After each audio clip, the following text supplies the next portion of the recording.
It's academic night here inside the gymnasium here at Johnson County Community College as we present to you another edition of Cavalier basketball here on Johnson County Sports Live, presented by Martin City Animal Hospital. Martin City Animal Hospital is the area's choice for full-service vet care just east of State Line Road in Martin City. Martin City Animal Hospital is where your cat or dog is treated like family. Call them 816-941-0070. Learn more at mcahvet.net. It is our pregame show here on Johnson County Sports Live, and we say good evening and thanks for joining us here on Johnson County Sports Live, or if you've been a Fort Scott Sports Live viewer and joining us here today, we appreciate you as well, alongside my partner Dylan Funk and Carvajo, who should be getting here pretty soon. I'm Brendan Bolin filling in for Dennis Drennan tonight. I've got some big shoes to fill, but nevertheless excited to be back here on Johnson County Sports Live. And Lady Cavaliers, again, still number one in the country, still rolling through. They had a nice win against Labette, 93-62.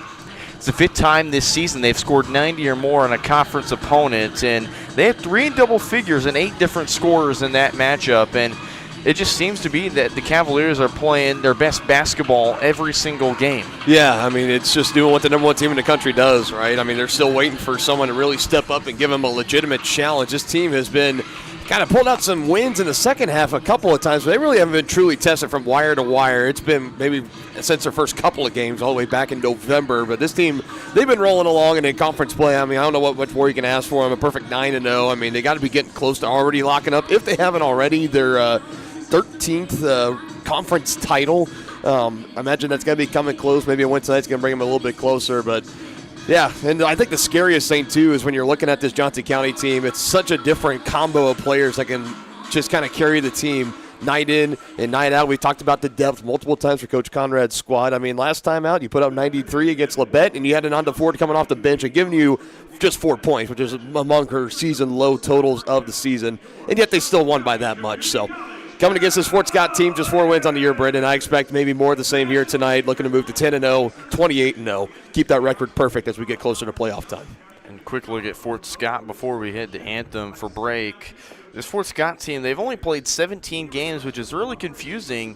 They started off forfeiting quite several games before headed into late January. They started picking up games. So what's it been for a squad like Fort Scott that's been really young so far? Well, I mean, you look at the recent, games coming in, just 4-13 overall record. But of the last 4, they are 2-4, so they do have some wins under their belt back-to-back, and some quality wins, too, against a currently ranked KCK squad, among others, in KJCCC play. So they have some good momentum. Obviously, the task is going to be very tall against them tonight, and we'll see how it works. But for the Greyhounds, you got nothing to lose. Just come in, play loose, and try to give the Cavaliers a run for their money. 27 have stepped up, and 27 have been set aside for Johnson County. Should be another fun one here tonight. The look for 28 will step aside for Anthem and more here on Johnson County Sports Live.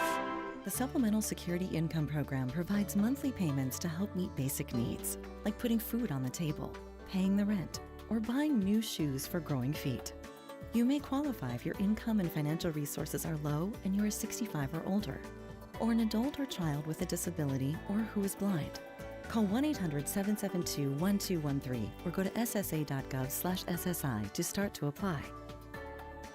Produced at U.S. taxpayer expense.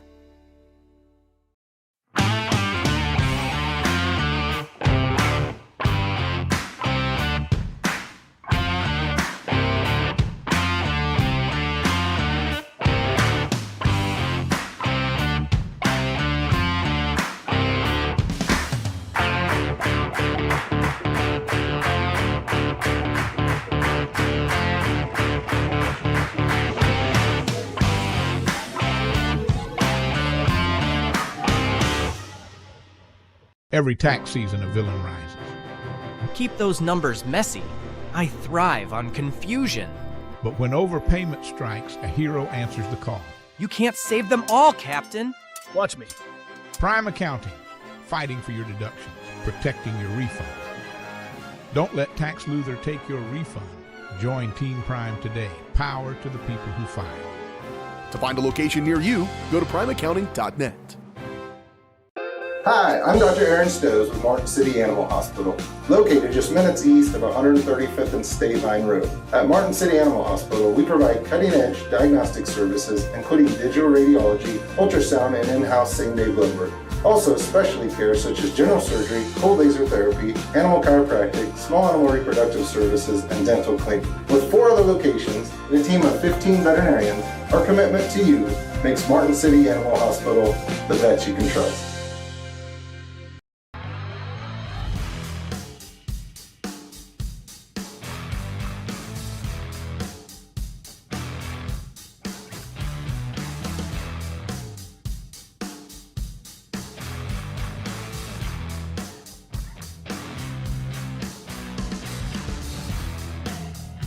See the full lineup at hersinc.net. Call 913-247-3530 or just stop on by.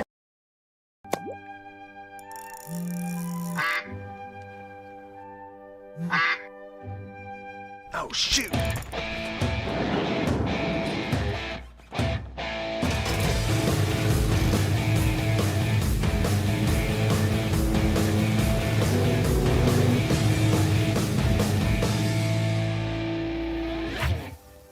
See the full lineup at hersinc.net. Call 913-247-3530 or just stop on by.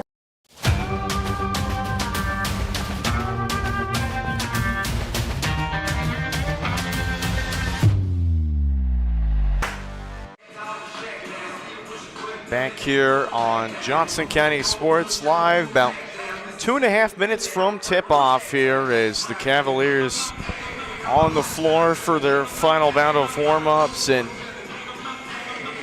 Dylan, we're anticipating a good one. The last time these two teams faced off, Johnson County won 72-43 in Fort Scott, and the Greyhounds were in a much better situation. They had a few more players than they anticipated. You go back to their game against Allen, they only had 7 players available in that one. So when you look at kind of the deficit on the bench for Fort Scott, what do you anticipate in terms of how Johnson County is able to be balanced on their attack? Yeah, I mean, that lack of depth is definitely going to affect them tonight because, I mean, for Johnson County, I guarantee you there will probably be close to about 12 women that check in and play for Coach Conrad. So that depth of Fort Scott, they're definitely going to be tested. Now, a team like Fort Scott, they're a little bit undisciplined. Sometimes turnovers can get the better of them, but the fouls can also pile up on them as well.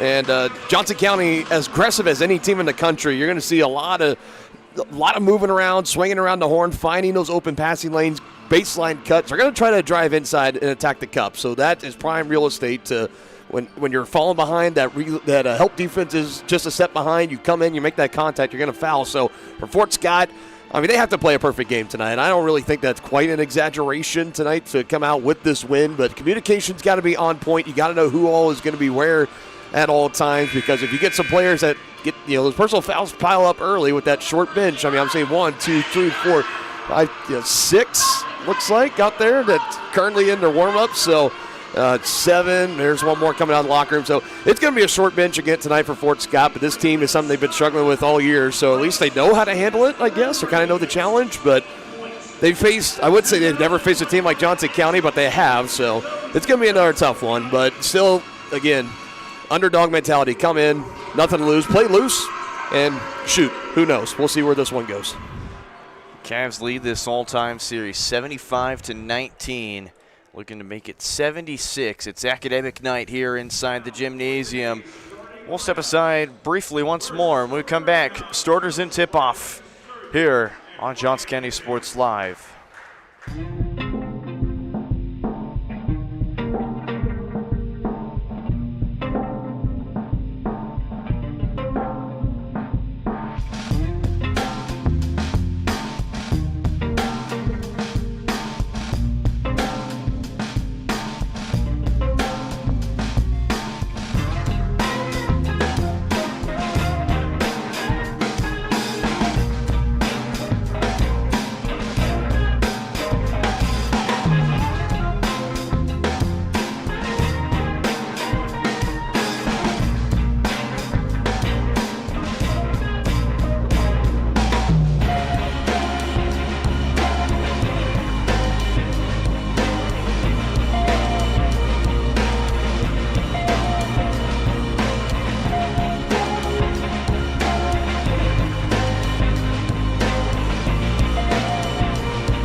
Back here on Johnson County Sports Live. Take a look at the starting lineups. Just one change from last game. Ananda Ford is back in the starting lineup, as originally Micaiah Johnson, the freshman from Broken Arrow, Oklahoma, was in that starting spot. Ananda Ford gets it back. For the Greyhounds, they'll send out Sophia Fedina, Caitlin Folt, Ashley Pula, Haley Edmondson, and Jasmine Rusaw. Greyhounds coached by Alexis Sturgis in her second season. For the Cavs, the Hall of Famer Coach Ben Conrad in year number 18. Here we go. Greyhounds, Cavs. Cavaliers win tip, away we go. Cavaliers looking to stay undefeated on this season. They'll don the all whites. Fort Scott in the black with the light blue trim. That's been a staple. Ananda Ford, the quick rebound, and the putback is good. So I'm not sure being held out of the starting lineup last time. It could have been for a variety of different reasons. We don't know, but I'll tell you what, probably feeling a little extra motivated tonight. Ananda Ford already aboard in 2 points. Ananda Ford filled the stat sheet, 4 points, 7 rebounds, 5 assists. She had 3 offensive rebounds, among the best metrics on the team. And a turnover early on the other side of Fort Scott. They've averaged close about 10 turnovers a game, or not 9 turnovers, forcing their opponents to 10 turnovers a game this season. And a foul on the floor as Adams was reached in by 2 different players. We'll see who they tack it on. If you're Fort Scott defensively, you got Layla Scott, her 3-point perimeter shooting, and Ananda Ford inside. But Mia Adams, that mid-range game, that's top of the key to the elbows, she thrives in that area. Nice feed. And Scott to McKenna Jennings. Scott had 3 assists in the last game. Johnson County already off to a 4-0 run to start off. How about McKenna Jennings out there? I mean, less than 10 starts on the season. She's out there tonight for Coach Conrad. She's been playing some good ball coming off the bench and gets to be out there with the starting 5 tonight. That one just off the mark. It's Layla Scott the board. Cavs will run the floor. 3 on the way. Strickland, that one just off. Going to be taken in by Ashley Pula, the freshman from Andanarco, Oklahoma. It's kind of a diverse Fort Scott team from several different areas. 2 on the way. That one not banked home. There's the rebound from Jennings. You'll see with the Fort Scott men's team, they had a good chunk of their roster from Colorado. Adams shot just off. Already her second rebound of the game is Ashley Pula. I always feel like the KJCCC schools, Johnson County does a great job of the Kansas and Missouri side around the KC Metro, but a lot of these other conference, teams in the conference between stretching the boundaries of the country and even going to Europe and around the world too, usually do a good job of bringing in a lot of worldwide talent here. Here's Fedina, the sophomore from Kyiv, Ukraine. That one off, and Jennings another rebound. Her and Pula already 2 boards apiece.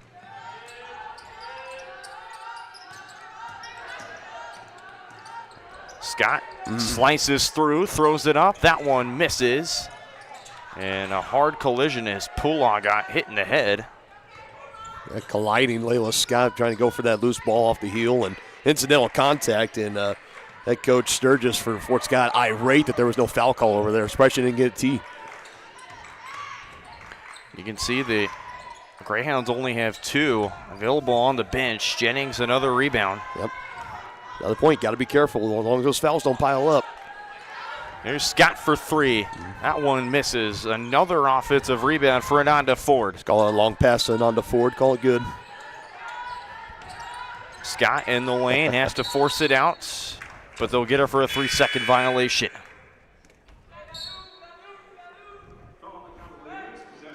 So into the game, it's Mariah Moss, the freshman from Fayetteville, Arkansas. And then also alongside her is the redshirt freshman from here in KC Mo, Jada Pascal.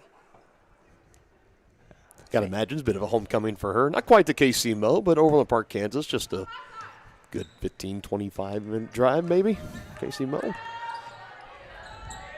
Say about 25 minutes. A little closer. This one down for Foltz. Greyhounds will swing it around here. And quick with every shot so far, trying to go for the pass. It's a scrum on the floor. Jump ball called. It's going to stay with the Greyhounds.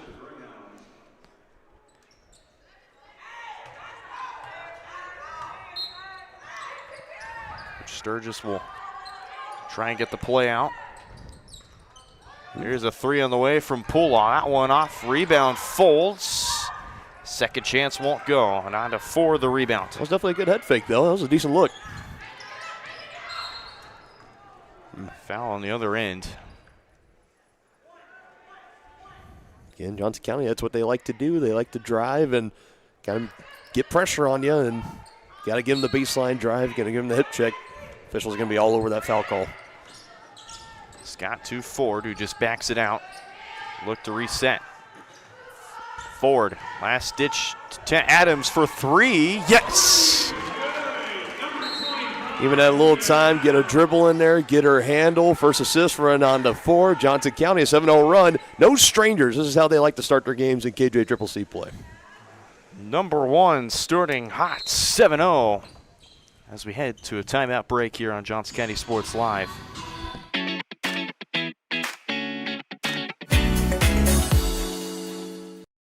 My experience at Strode Orthodontics was amazing. Like most people who had their first round of braces, I forgot to wear my retainer and so therefore had crooked teeth. I got engaged this year. I wanted straight teeth for my wedding, and so Dr. Strode was able to give me Invisalign, and now I have the straight smile that I've always wanted. We're gonna get such a welcoming experience here. The day of my wedding, I'm not going to be scared to take pictures. Now I can finally be confident with my smile on that big day.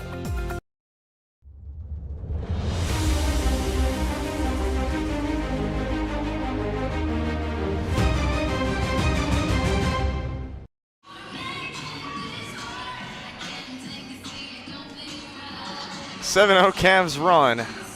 Back here on Johnson County Sports Live, Caden Carbajo, Dylan Funk, Brenda Bourne. Kind of a new interesting crew we've got up here in the press box. Yeah, First man. time that you and I have had a 3-person crew. Yeah, this is great. I love being in here at the booth with both of you guys. You know, some of the best that we have to offer at Varsity Sports Live and Johnson County Sports Live, of course. It's always great to see you boys. Likewise here. I know you're about getting ready to get started with softball coming up on Tuesday now after that reschedule. Supposed to be Saturday. I got to wait a little longer, but yep, baseball season in full swing for you. Spring sports getting in motion all across college now, and softball as well. It's a busy time of year, but it's a fun time of year as well. Moss trying to go to work, had that poked away, and it's off for her last. And, of course, how could we forget you got playoff basketball just around the corner, too. Region 6 tournament in a couple of weeks, national tournament after that. A chance for the back-to-back, the two-peat, the repeat, if you will, for Coach Conrad's squad. Obviously, eyes set in front of them right now, 0-1 or 1-0 each game, of course, but they got a real chance. It'll be Conrad's 3rd national title, the 4th for Johnson County. When you think he can't have any more accolades in his office. There's the second Cavalier turnover today. You can hear Coach Sturgis saying she wants to push the pace. I think the good news for Fort Scott, you've held Johnson County to just 7 about halfway through this first quarter. The bad news is you've had a goose egg this entire time. So if you can find a way to get some buckets, get yourself right back into this contest. Pull on a shot, no good. Yeah, Adams snags her first board, and again, Fort Scott has not found an answer. But Adams right there with an answer. Just says, I'll go coast to coast. I'll do it myself. It was the hesitation at the free throw line, and then she adjusted from her left to her right hand in midair. That was a good contest from Moss, but for Mia Adams, no problem. Adjusted in midair. It makes her one of the best in the conference. 9-0 start for Johnson County. Moss wants to go to work again. Throws it up off the glass. No good. Gets her own rebound, and that one no good either. On to Ford with already her 4th board. Hopefully that rhyme was good enough for academic night. Good hustle.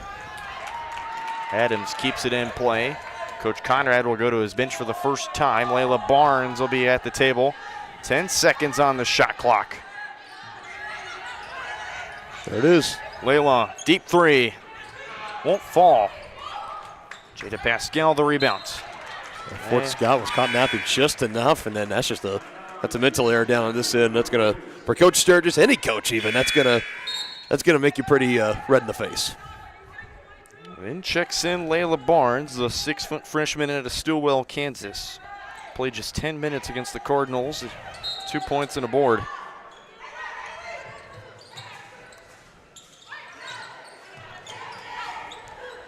Back for Scott in the corner. Knocks it down. One of the best three-point shooters in the country, best ever here career-wise at Johnson County history. It's pretty brave leaving her in that near side corner all alone with that much space.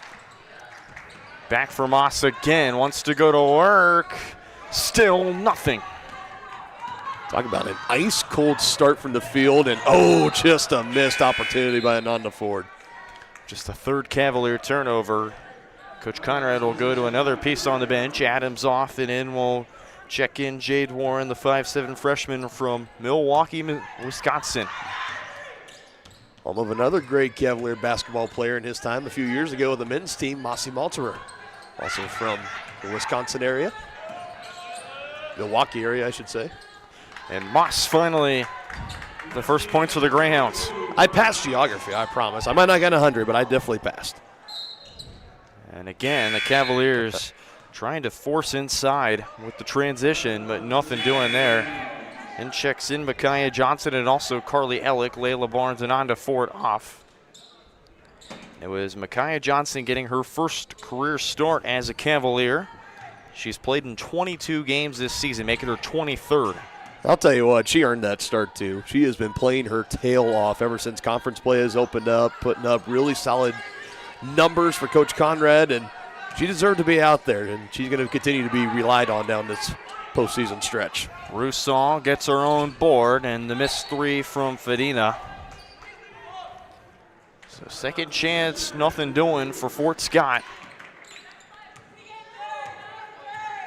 Just snagged their first basket from Mariah Moss, but after that, it's Johnson County solid defensively. I'll tell you what, it's that 3-2 zone they're in right now. Warren, open lane, and it's good. Jade says, thank you very much. I'll go ahead and take that, give care of the assist, and now a 14-2 run to start this game for Johnson County.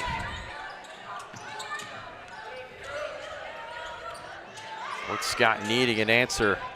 You're already down 12. That one misses from Fultz. I mean, they're getting it close. They're getting decent shots, just not getting to go off the rim. And Warren with 4 in the lane.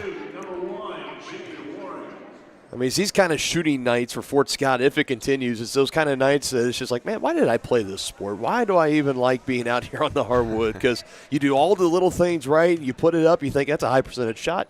But it's just hard off the heel or the rim bounces out sometimes. It's just tough luck.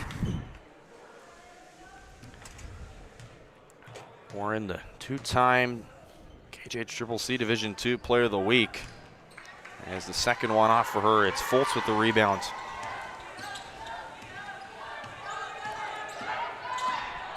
Gymnasium starting to pile in. Nothing doing for Fultz. Ellick the board. Johnson County in transition. Warren foul. Wanted a foul. So does Coach Conrad from the bench. And it'll still be with the Greyhounds. Or the Cavaliers, excuse me. You ever heard the expression, ball don't lie? Mm-hmm. Sometimes. Possession arrow there to save the Cavs.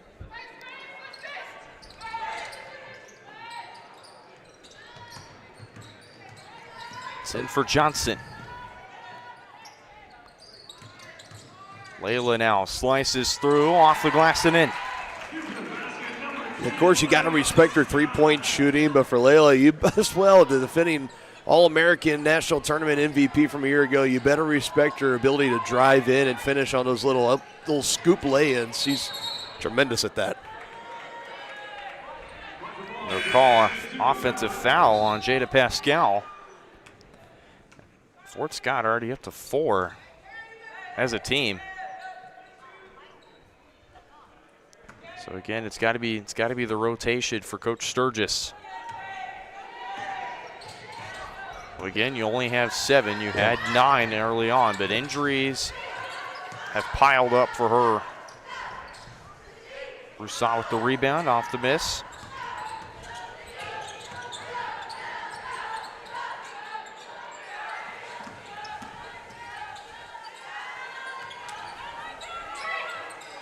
Less than a minute to go here in the opening quarter. Nice look for Fultz. And the basket's good. Yeah, for Rousseau, she really had to thread the needle there. It's exactly what she did. Long three missed, but Warren, huge rebound to give the Cavs more life. 17 seconds separate shot and game clock. Extra pass. Warren drives in, baseline foul. 2 free throws coming up. They're going to give the foul to Mariah Moss. That's what Coach Conrad, he emphasizes in all of his practices, all throughout the season and in games, make that extra pass. Pass up, be a selfless teammate. You got an open shot, somebody next to you might have an even better open shot. Pass that rock around, and that was another good example there. Now 2 at the line for Jade. That one took several bounces off the rim before falling out. Usually one of the better free throw shooters, 75 on the year, and now she's 1 for 4 to start this game. Call a lane violation on the Greyhounds. It's on Rousseau, who boxed out a little bit too early. And I definitely, in my mind, I wasn't going to say anything out of the blue, but I'm like, I feel like Rousseau just boxed out a second too early. Yeah. Sometimes you see it, and it's like, why didn't they call that? And then other times, it's like, yeah, they got it right. And in this case, it cost them Greyhounds an extra point given up. So Warren, it's been quite the trip for her, 2 of 5.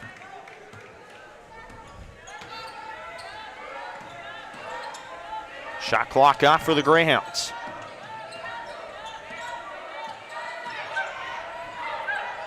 Long three, Fultz. Off the side of the glass, no good. It's Strickland. She'll look to go transition. Holzer, last second bucket, no.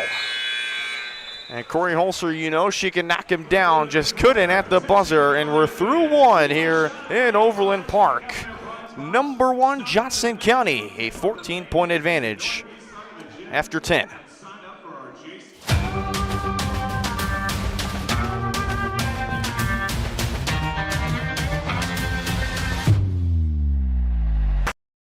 Hey, you ready to go to my mom's? Well, I can't go today. I have to mow. It's probably going to take all day. Well, that's too bad. Don't work too hard.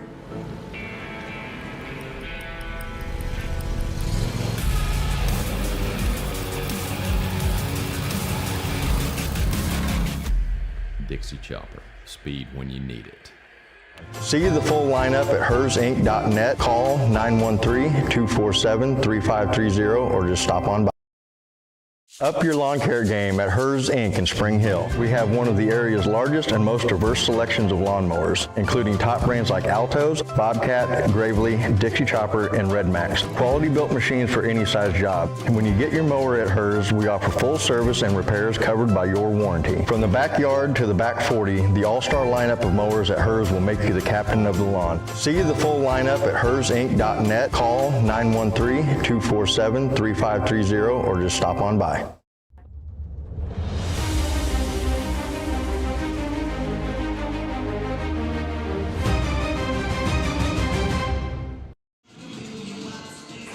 Second quarter of action here on Johnson County Sports Live.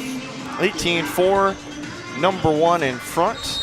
They're going to look to continue on that lead as academic night. All the sports in the house tonight. All dressed up in their best business casual. Be recognized at halftime, I believe. We always talk about how great the athletes are here at Johnson County, but they truly live up to the adage of student athlete. GPA, team GPAs, individual GPAs, academic honors through the roof. So it's always a good night here to celebrate our scholars. And then, of course, sophomore day is going to be coming up Saturday. So it's a whole week of festivities here for inside the field house. Ooh. Wanted a foul on, I believe, Moss. Yeah, I think she just kind of ran into a brick wall, unfortunately. Step back 3 on the way. Nothing but net for Sofia Fedina. That's a big one there. The first 3 ball from the Ukraine native. And don't look now. I mean, that's a big answer for Johnson County, Micaiah Johnson. But Well, Fort Scott, you could kind of start to feel they were getting some positive momentum building up. I'll be curious to see how that carries forward here in the second quarter. And after a swish like that, I'd like to quote the lethal shooter. I understand it now. I don't know if you've seen that on social media, but I have. Good call. Good pull. That's what I get for being 20 years young. That one no good. A rebound, Poolaw, and it's back-to-back buckets for Ashley Poolaw. Why not stat the pads a little bit, get a rebound in there too, and then get the putback points. Brings it within 9. Fort Scott definitely looking a lot better out of that first quarter timeout. This is where the Cavs kill you, though. Ball movement to Ellick. They thrive on that all season long, and again, you would think teams would kind of start to catch on now and just kind of take them out of that opportunity, but Johnson County just continues to run it. We're going to do it until you stop us. Fedina tries again. That time misses. It's out of bounds off the top of the backboard. So we'll keep Mia Adams and everybody else off the floor. It's back to starting 5. You see Coach Conrad talking to Corey Holzer. And that's his redshirt sophomore that he's still coaching hard out there, too. He does it for everybody. That's what makes him one of the best. Adams rips it away. Fader's good. Ooh. I'm telling you, I have seen a lot of different ball players and their shots and their strokes, and Mia Adams as pretty as one as I've ever seen, especially from that range.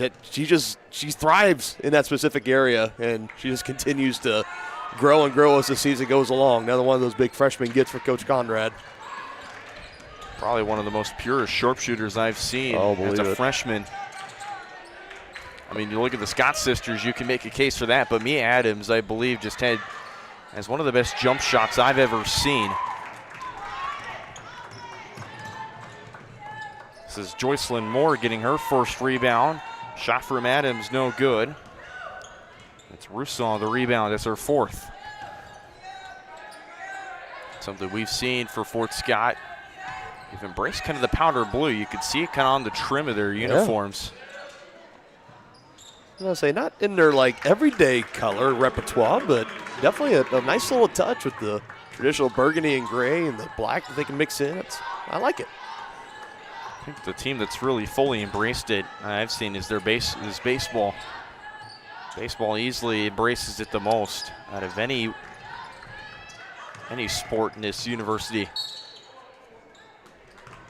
Foul on the floor. I'll tell you, but for baseball and softball, I mean, you got to embrace powder blues a little bit. Baseball especially. I mean, there's just something about the powder blues, the sky blues, whatever you want to call them, that on the diamond, they just look so good. It looks so right.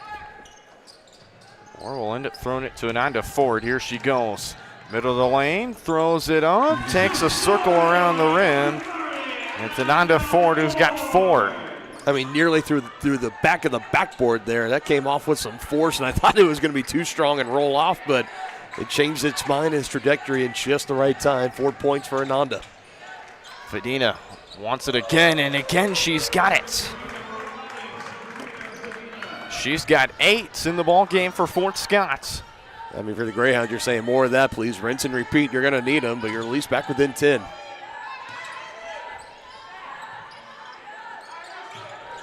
Wide open. Ford, it doesn't go. Almost had her own rebound. It's instead Caitlin Foltz with her second board. That's a big miss for Ananda Ford. And for Fort Scott, you're swiping your brow right now saying, whew, that was a bullet dodge. Now a bucket here brings it under 10.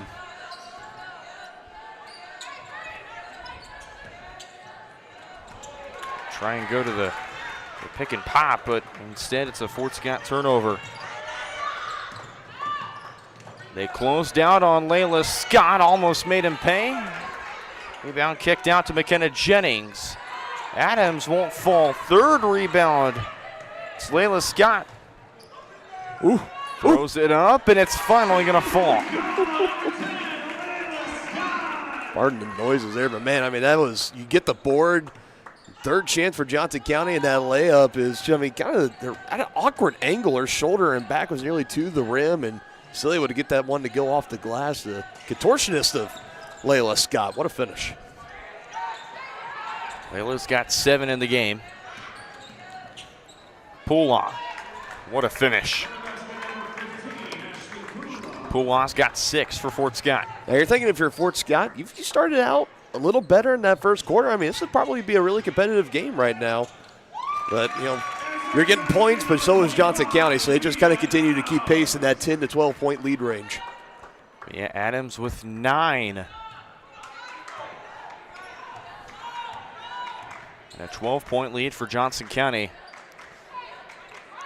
A little over halfway here in the first half to play. Fadina down low in the paint, no good. It's Jennings, their 6th rebound already. Kick out 3, Scott, good from the corner. Just kind of heard her bark out there at Joycelyn as I say, hey, I'm here in the near corner, give it to me. And Layla Scott doing what she does, the all-time leading 3-point shooter in Johnson County women's basketball history. And a timeout called by Coach Sturgis in the Greyhounds, 33-18. Johnson County on a tear. And they're not done yet. We'll be back in just 30 seconds here on Johnson County Sports Live.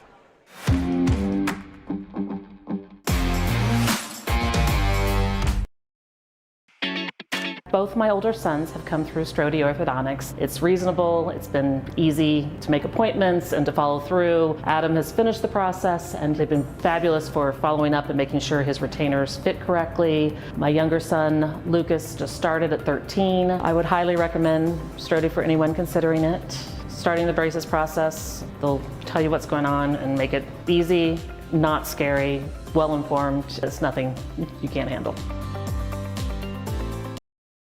Here at Strode Orthodontics, we are a single doctor practice, which means that I am the only orthodontist here in the practice. I will be the one guiding you through your care journey. With our experienced staff, your appointments will be more efficient and more comfortable. We love treating kids as well as adults. We want you to be happy with your experience during orthodontic treatment as well as your smile at the end. I love when patients tell me that their smile has improved their confidence and their quality of life, because a smile is for a lifetime.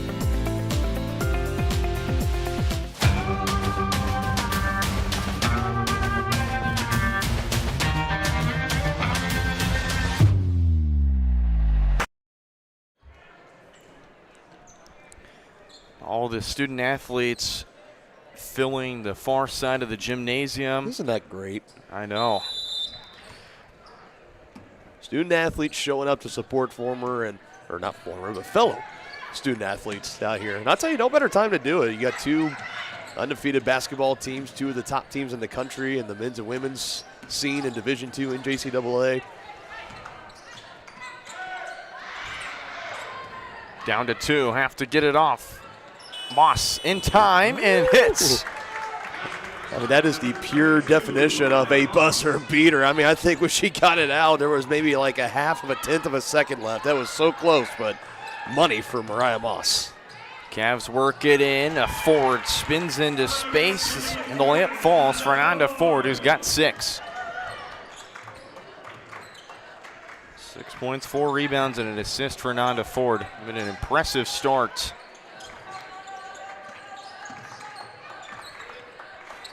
Freshman from Kansas City, Missouri, has been quite stellar. And a stellar finish from Caitlin Foltz on the other end for the Greyhounds. Also a Kansas native, Gornett, Kansas. I'll tell you, it's a good thing Johnson County and their offense just continue to stay in stride, because, man, if they would have stalled out the second quarter, Fort Scott, they definitely have. I mean, this is a different team than we saw from the first quarter to now here in the second quarter. But, of course, I think it's going to be a case of just too little, too late. Can't get any closer than 10. Kaya Johnson checks into the game. Places Ananda Ford. 2 minutes to play in quarter number 2.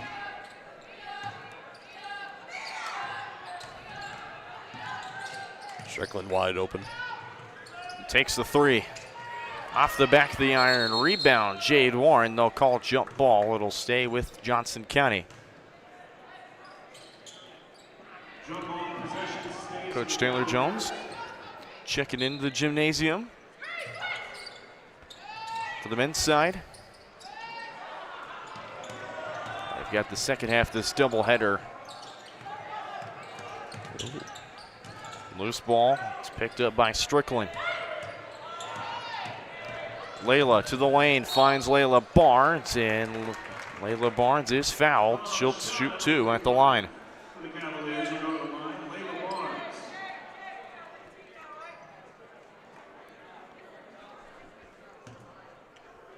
Didn't quite catch the number on who that was on. I didn't either. First one off the mark for Layla Barnes. 79% from the free throw line headed into the week. I believe it's either Jasmine Roussel or Mariah Moss. So it was hard to tell if it was 22 or if it was 32 from the side. Well, they haven't been putting it up on the board either, so. Or announcing it, so it's a little tougher. Rousseau checks in for Haley Edmondson.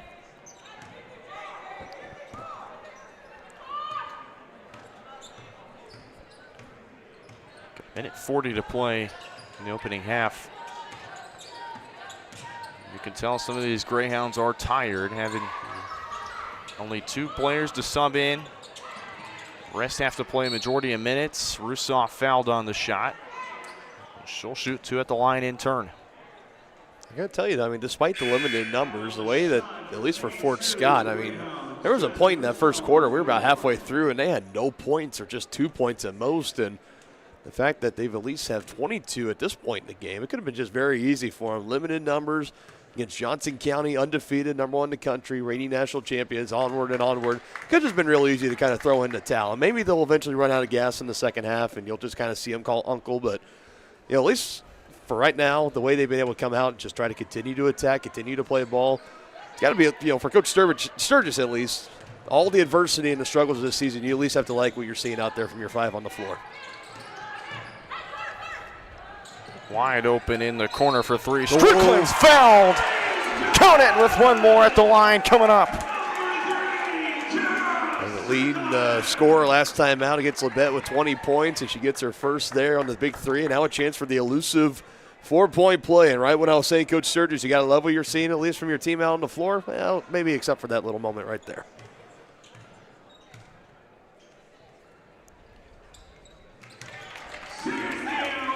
There's the 4-point play converted by Kara Strickland, her first points today. I might go buy a lottery ticket on the way home. She had a 4-point play in basketball.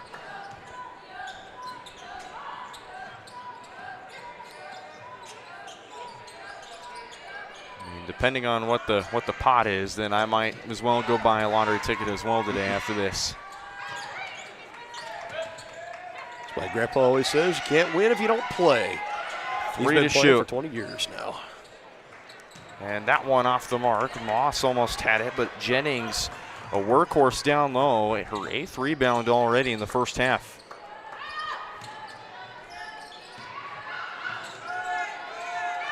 Plenty of movement for Johnson County. There it is. And Warren's fouled. Yeah, doesn't get fouled there. I mean, that's an easy thread to Jennings underneath, and more than likely she finishes that off or 2, and that just has continued to hurt Fort Scott tonight. The way that Johnson County has been able to attack, split that defense in the lane, and you got to choose. You got to give up the mid range, or you're going to close out and then just let the little skip pass inside to. I mean, that's a 10 out of 10 shot, more than likely, right under the rim or right around that area, the low post. So. Jade Warren just 50% at the line now, 3 of 6, and make it 4-7. Not before Jennings the rebound and the missed shot.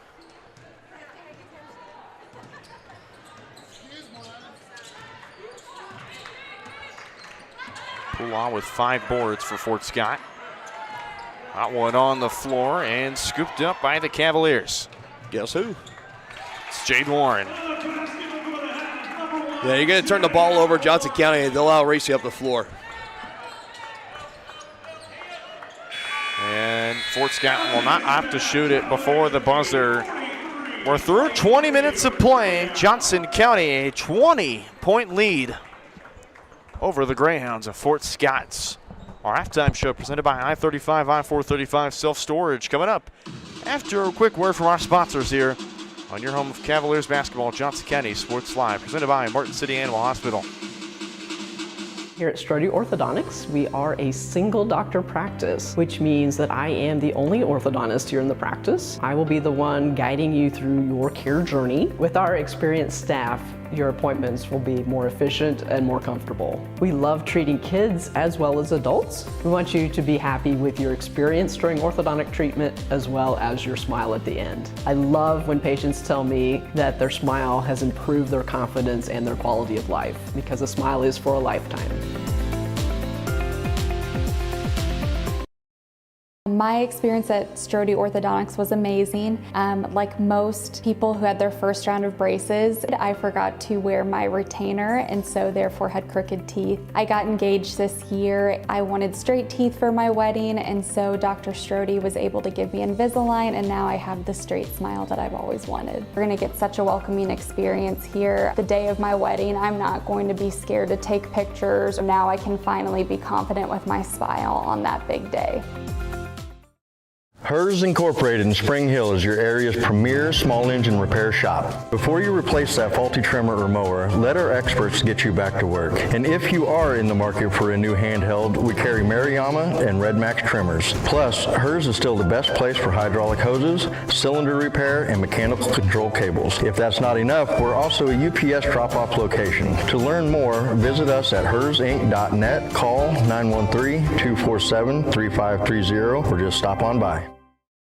My name is Dr. Claire Strode. I'm the owner and orthodontist here at Strode Orthodontics. You may run into me out at the soccer fields or out on the baseball diamonds. The things that I love most about orthodontics are when patients tell me how much they enjoy their smile and how much more confidence they have after having their treatment. We love serving the families and people here in South Johnson County and also surrounding areas. And I look forward to serving you and your family. Every tax season, a villain rises. Keep those numbers messy. I thrive on confusion. But when overpayment strikes, a hero answers the call. You can't save them all, Captain. Watch me. Prime Accounting, fighting for your deductions, protecting your refund. Don't let Tax Luther take your refund. Join Team Prime today. Power to the people who file. To find a location near you, go to primeaccounting.net. Hi, I'm Dr. Aaron Stows with Martin City Animal Hospital, located just minutes east of 135th and State Line Road. At Martin City Animal Hospital, we provide cutting-edge diagnostic services, including digital radiology, ultrasound, and in-house same-day blood work. Also, specialty care such as general surgery, cold laser therapy, animal chiropractic, small animal reproductive services, and dental cleaning. With 4 other locations and a team of 15 veterinarians, our commitment to you makes Martin City Animal Hospital the vet you can trust. Up your lawn care game at Hers Inc. in Spring Hill. We have one of the area's largest and most diverse selections of lawnmowers, including top brands like Altos, Bobcat, Gravely, Dixie Chopper, and Red Max. Quality built machines for any size job. And when you get your mower at Hers, we offer full service and repairs covered by your warranty. From the backyard to the back 40, the all-star lineup of mowers at Hers will make you the captain of the lawn. See the full lineup at hersinc.net. Call 913-247-3530 or just stop on by. The Supplemental Security Income Program provides monthly payments to help meet basic needs, like putting food on the table, paying the rent, or buying new shoes for growing feet. You may qualify if your income and financial resources are low and you are 65 or older, or an adult or child with a disability or who is blind. Call 1-800-772-1213 or go to ssa.gov/SSI to start to apply. Produced at U.S. taxpayer expense.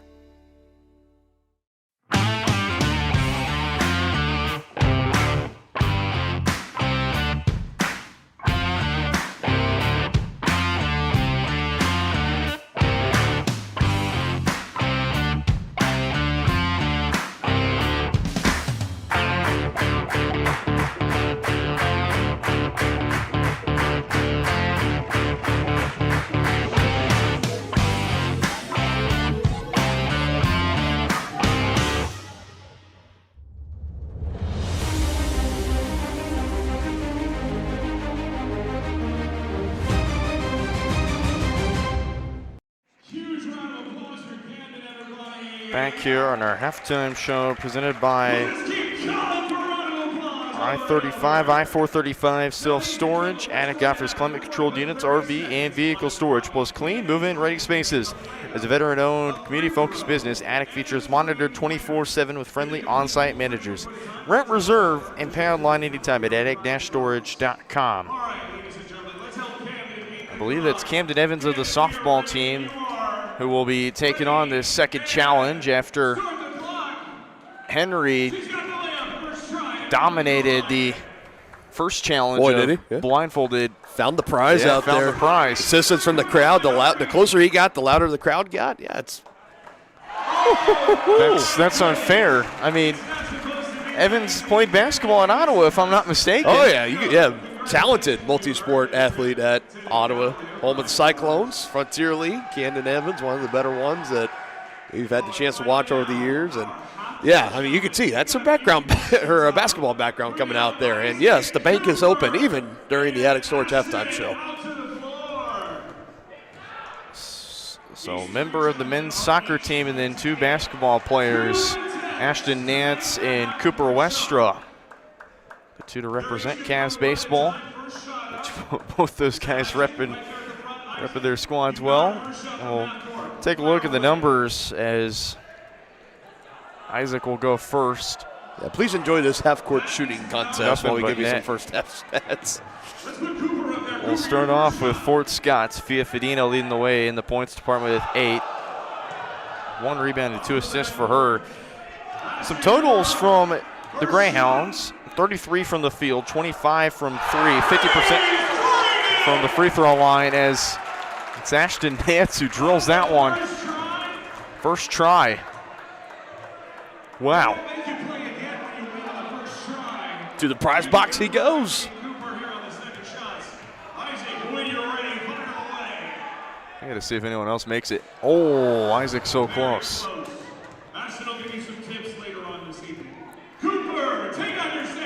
For game ball. Oh. Couldn't find the strike zone there. Just off. Just a bit outside. Cavs baseball plays tomorrow against Pratt. Join me at 12:50, our pregame show on Johnson County Sports Live. Yeah, tomorrow and Friday. Tomorrow and Friday, yeah. It'll still be nice and warm on Friday or Thursday, 60 degrees, but the wind will definitely play a factor in that one. Yeah, Friday's going to be a different story, I think. A little colder and then even more colder on Saturday. Thankfully, Saturday we're here inside the field house for basketball against the O show. Oh, yeah. So, running out statistics for Fort Scott's. Second half was their best friend. 62% from the field, 50 from 3, and the free throw line. I mean, you look at the jump from the first to the second half for Fort Scott. What jumps off to you?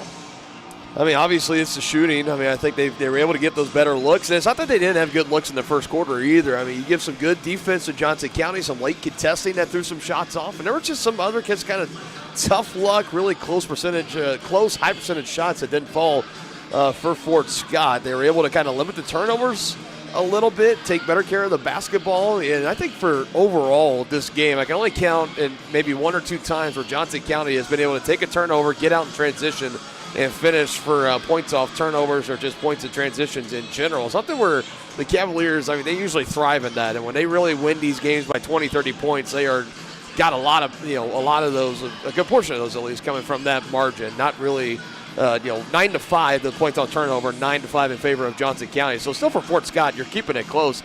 But, their defense stepped up. There were some lapses where definitely they left some Cavalier shooters open, and some of them beat Kara Strickland and Layla Scott, some of the better three-point shooters that it's just kind of like mind-boggling. Like, how did they get that wide open? But I think overall it's just kind of they were a little sluggish in the first quarter, and they went to that end-of-quarter timeout, and I think Coach Sturgis just might have lit a fire in them as to say, wake up, let's try to challenge this team. Let's not just come out and get routed. And, they definitely showed up in the second quarter, 25-19. Johnson County still outscored them. But the only downside is that in the first quarter it was 18-4 in favor of the Cavaliers. So even though in that second quarter they had a majority of the time, at least a 10 to 12-point lead, and then a late surge has them now up to 20. So we'll see. I mean, we expected this game to be a little bit more competitive, at least for the time being. I think the depth is eventually going to catch up to Fort Scott, but I guess, keys to the second half is more in the second quarter. Please and thank you. That's really it. I mean, I don't know. Yeah. For the Cavaliers, they'll take a look. Layla Scott leading the way with 10 points, 9 for Mia Adams, 7 off the bench for Jade Warren, 6 for Adonda Ford. There's 4 for Kara Strickland, 2 points from McKenna Jennings, Kaya Johnson, Carly Ellick, 1 from Layla Barnes. Cavaliers shooting 50% from the field, 36% from 3, and 56% from the free throw line. Some bonus stats for you here. Johnson County points in the paint 26-12, and for Fort Scott, who's running somewhat of an interesting look, I'd say a man defense almost. Yeah. They kind of ran a little bit of his zone too here and there, but Johnson County's just still have their way in the paint, and that's where they've dominated in this game. Yeah, I mean, I think when you see Fort Scott, they go to that zone. That's where the Cavs, they penetrate in. They pass it to the free throw line right about, and then usually it's a mid-range shot if it's open there, if the defender wants to defend down low in the post, or if that defender crashes in, it's an easy bounce pass inside, and usually you got whoever's down low, and on the floor, Layla Barnes, or whoever else is down there, usually just collecting the 2 points that way. So that's why that zone defense, you haven't seen them in a whole lot of it tonight for Fort Scott. When you have, that's when they've been giving up those really high percentage shots. So expect them to stick with that man-to-man coming out in the second half, trying to run around with this Cavalier team. But the way Johnson County moves the ball around with those limited options on the bench, 7 total players suiting up, those legs are eventually going to get tired, and I think the brakes were the wheels are eventually probably going to start coming flying off. I could be proven wrong, but I've seen 27 for the majority of this season for Johnson County. They're 27-0, and usually it kind of follows the same pattern. About the second half, they just come out and kind of enforce their will onto the opposition and really just kind of make them just kind of fade away into the night. So we'll see if they can do it again here with Fort Scott. And we'll keep the pattern going with second quarter trends. It was the best for Johnson County by far. 59% from the field, 10 of 17 shooting, 2 of 4 from 3, 50%, and then 3 of 5, 60% from the free throw line. I mean, we saw a compelling second half, let me tell you, Dylan. It felt like both teams just could not miss and just could not essentially have a shot go in. I mean, it was quite the second quarter. So how do you try and replicate that or keep that momentum going if you're both teams? I think if you're Johnson County, again, it starts with your ball movement. It's going to just be your I imagine you'll start out with the same starting 5 as you did to start the game, Coach Conrad that being, and then those players will just continue to shuffle in and out. I think for Johnson County, the defensive intensity is going to get up a notch a little bit. We kind of saw the aggressiveness of trying to get ahead of passes. Sometimes that burnt Johnson County, gave Fort Scott some momentary kind of 5-on-4 action, overrunning in the passing lanes. But I still expect the defense to get turned up for Johnson County, trying to disrupt that offensive flow that Fort Scott established from that second quarter. And as for the Greyhounds, I think really the way they were just able to move their ball around, and they were able to fit some passes into some really tight windows inside. That was just really impressive. That's great timing. But then also you have the three-point shooting. 2 of 8 was Fort Scott. Just 4 of 11 was Johnson County. But those 2 from Sophia Fedina, I mean, those were pure nothing but net. So if she can kind of get a hot hand, she can go on a quick little 6-0, 9-0 run on herself and maybe give this team a spark. For Fort Scott, maybe that's their way of getting back into it. They're down 20. They're definitely going to need the points, but they need something. They need that signature play. We see it in about every single game. There's that one moment where it's like that could be the turning point. That could be the spark. And I think for Fort Scott, you're going to be looking for something like that. Because outside of that, if you're not getting the big three-point shots, I don't see Johnson County slowing down and kind of just going completely a tale of two halves, if you will, in this game. So I think that's probably the keys for both these teams coming out of halftime to try to close this one out. Just about 35 seconds from tip, and still a phenomenally packed far side student section for this gymnasium. And I mean, there's no better representation than your student athletes. And I believe a combined 3.67 cumulative GPA. That's awesome. At a 3.42 in the fall, which the standard keeps getting higher and higher. And that's all credit to what's in place for these educators, Tony Tompkins especially, making sure that standards in the classroom and on the field as well. And Cavs have produced both at high levels. Yeah, I mean, this has been, known for its athletics here at Johnson County, but as an educational institution as well, the 2-year college, I mean, it's one of the best, not just in the area and the state, but in the country as well. It's just a well-rounded, well-established program here at Johnson County Community College. Back underway here in quarter number 3. 20 minutes left to play. Cavaliers trying to hang on for win number 28 of the season, and they'll start off with a turnover before they turn it right back over. All right, so you got that out of the way. You just trade off turnovers to start this second half now. Let's see if both teams can buckle in here. Ashley Poolaw inbound under the baseline. And that one denied by Adams. That was Edmondson trying to get off a shot. Edmondson wanted a foul. So it's back into the baseline. It's quick to Fedina in the corner now. Foltz over Ford, nothing doing there. We got a piece of that one too. The rebound by Jennings, her 9th. It was good straight up defense by Nanda Ford. Not to rake their arms down and get that quick whistle foul. Adams goes to work down low and the bucket's good. Right on cue. I mean, just give it to her. That little fadeaway stroke that she's got. It's awesome. She's now got 11, leading scorer for Johnson County. Second in double figures tonight for Johnson County. Layla Scott with 10. The Adams, again, you mentioned the leading scorer with 11.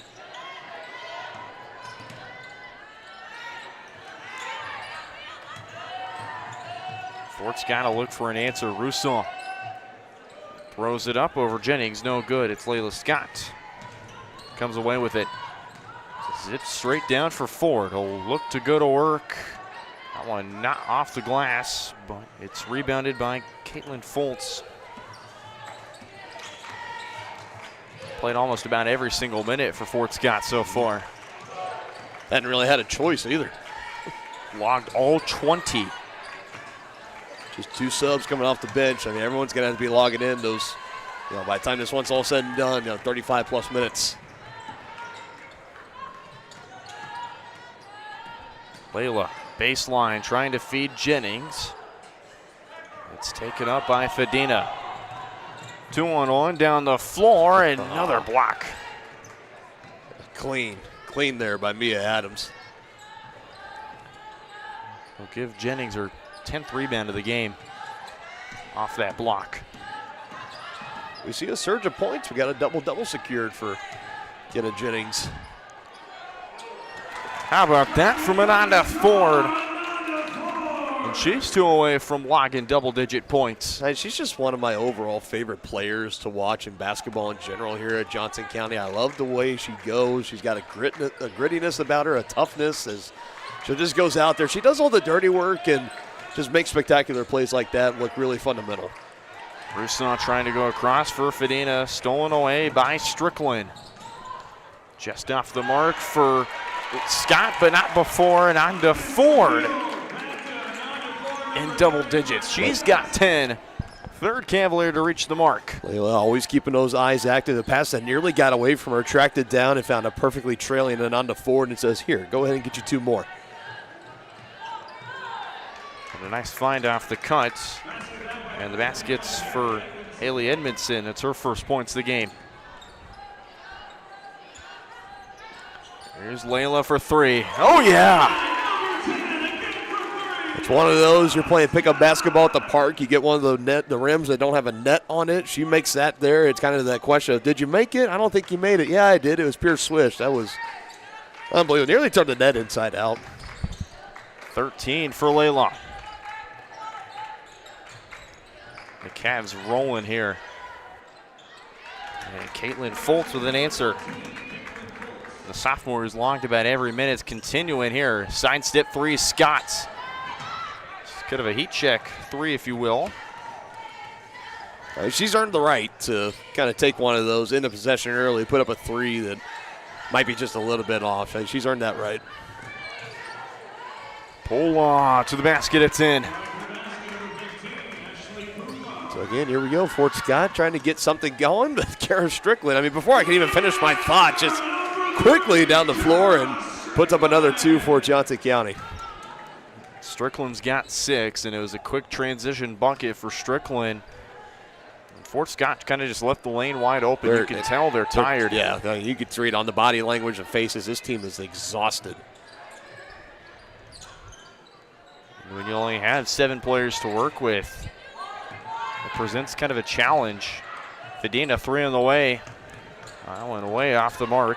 When those legs get tired, shots are going to get thrown off for that. You're going to be late getting back in transition. And Layla Scott's fouled. You can see Rousseau kind of in that center circle, exhausted. Fedina picks up foul number 2. Yep.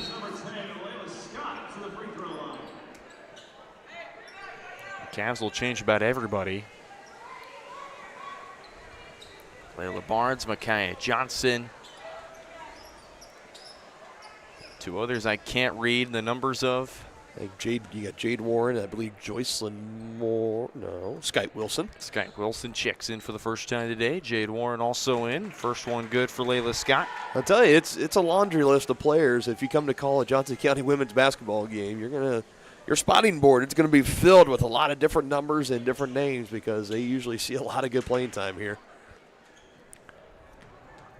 Another one of the best players in Cavalier history in Layla Scott. Yeah. I think when it's all said and done, she's already had such a great career here, a national title to go with it. Let's see what the end of the result of this postseason. I think she has a legitimate chance to go down as the most decorated basketball player ever here at Johnson County. I'm talking ever, men's and women's, and that's saying a lot. Freshly checked in Mariah Moss out of Fayetteville, Arkansas, home of Whoopig Suey. Arkansas Razorbacks. Oof. Broken my Jayhawks' hearts a couple of times in basketball and football. I'll never forget the Liberty Bowl. I go back to that game when they had, I'm blanking on the name. I should know this. Coach is now at USC. Eric Musselman. Where he took his shirt off? Yeah. I believe it was 2022 or 23. Yep. That's what happens when you beat a prestigious program like Kansas in the national tournament. I don't think you see anybody doing that if they beat Kansas State or anybody like that. I'm in here with a pair of Wildcats, folks, so that's why. They broke our heart a time or two. Go back to the 2011 Cotton Bowl. Oh, yeah. When they had head coach Bobby Petrino. That 3 is just off the mark. The board for Micaiah Johnson. And Skype Wilson logs their first points of the game. And the Cavs are just all over Fort Scott right now. We're closing in on close to 30 here. Yeah, to think, we're about halfway through the second quarter. We were looking up and saying, hey, it's a 10-point game right now. And that's after Fort Scott was down by 15 plus and thinking, hey, this could start to be a ball game. And then they led by 20. Now knocking on the door. 30 is Johnson County. And again, Fort Scott, they're just exhausted. Yeah. Back-to-back baskets for Skype Wilson. You just see that it's just hard getting up off the floor. And I don't blame them. It's hard to come out here and compete at this high level against a team like Johnson County and only have 7 players suited up. You mentioned they had some games they had to forfeit with some injuries. We saw a team like Labette last year who just had too many. They succumbed to those and even had to forfeit their first-round playoff game and end their season early. So at least for Fort Scott, they haven't had to do that. But this has been a tough season for them and for a lot of the wrong reasons, too. Jada Pascal's fouled on the shot. She'll shoot 2 at the free throw line. I guess not necessarily wrong reasons, just tough reason with the injuries and stuff, which, that's out of your hands to a degree. But Johnson County, the beat just goes on for them, right? Good stuff. We'll head to immediate timeout. 62-31. Cavs doubled up on the Greyhounds.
Back here in quarter number 3.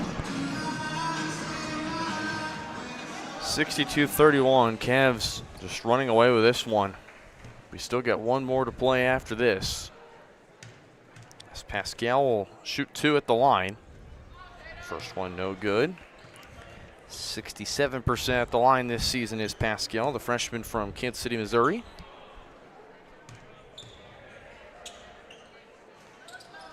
And both no good.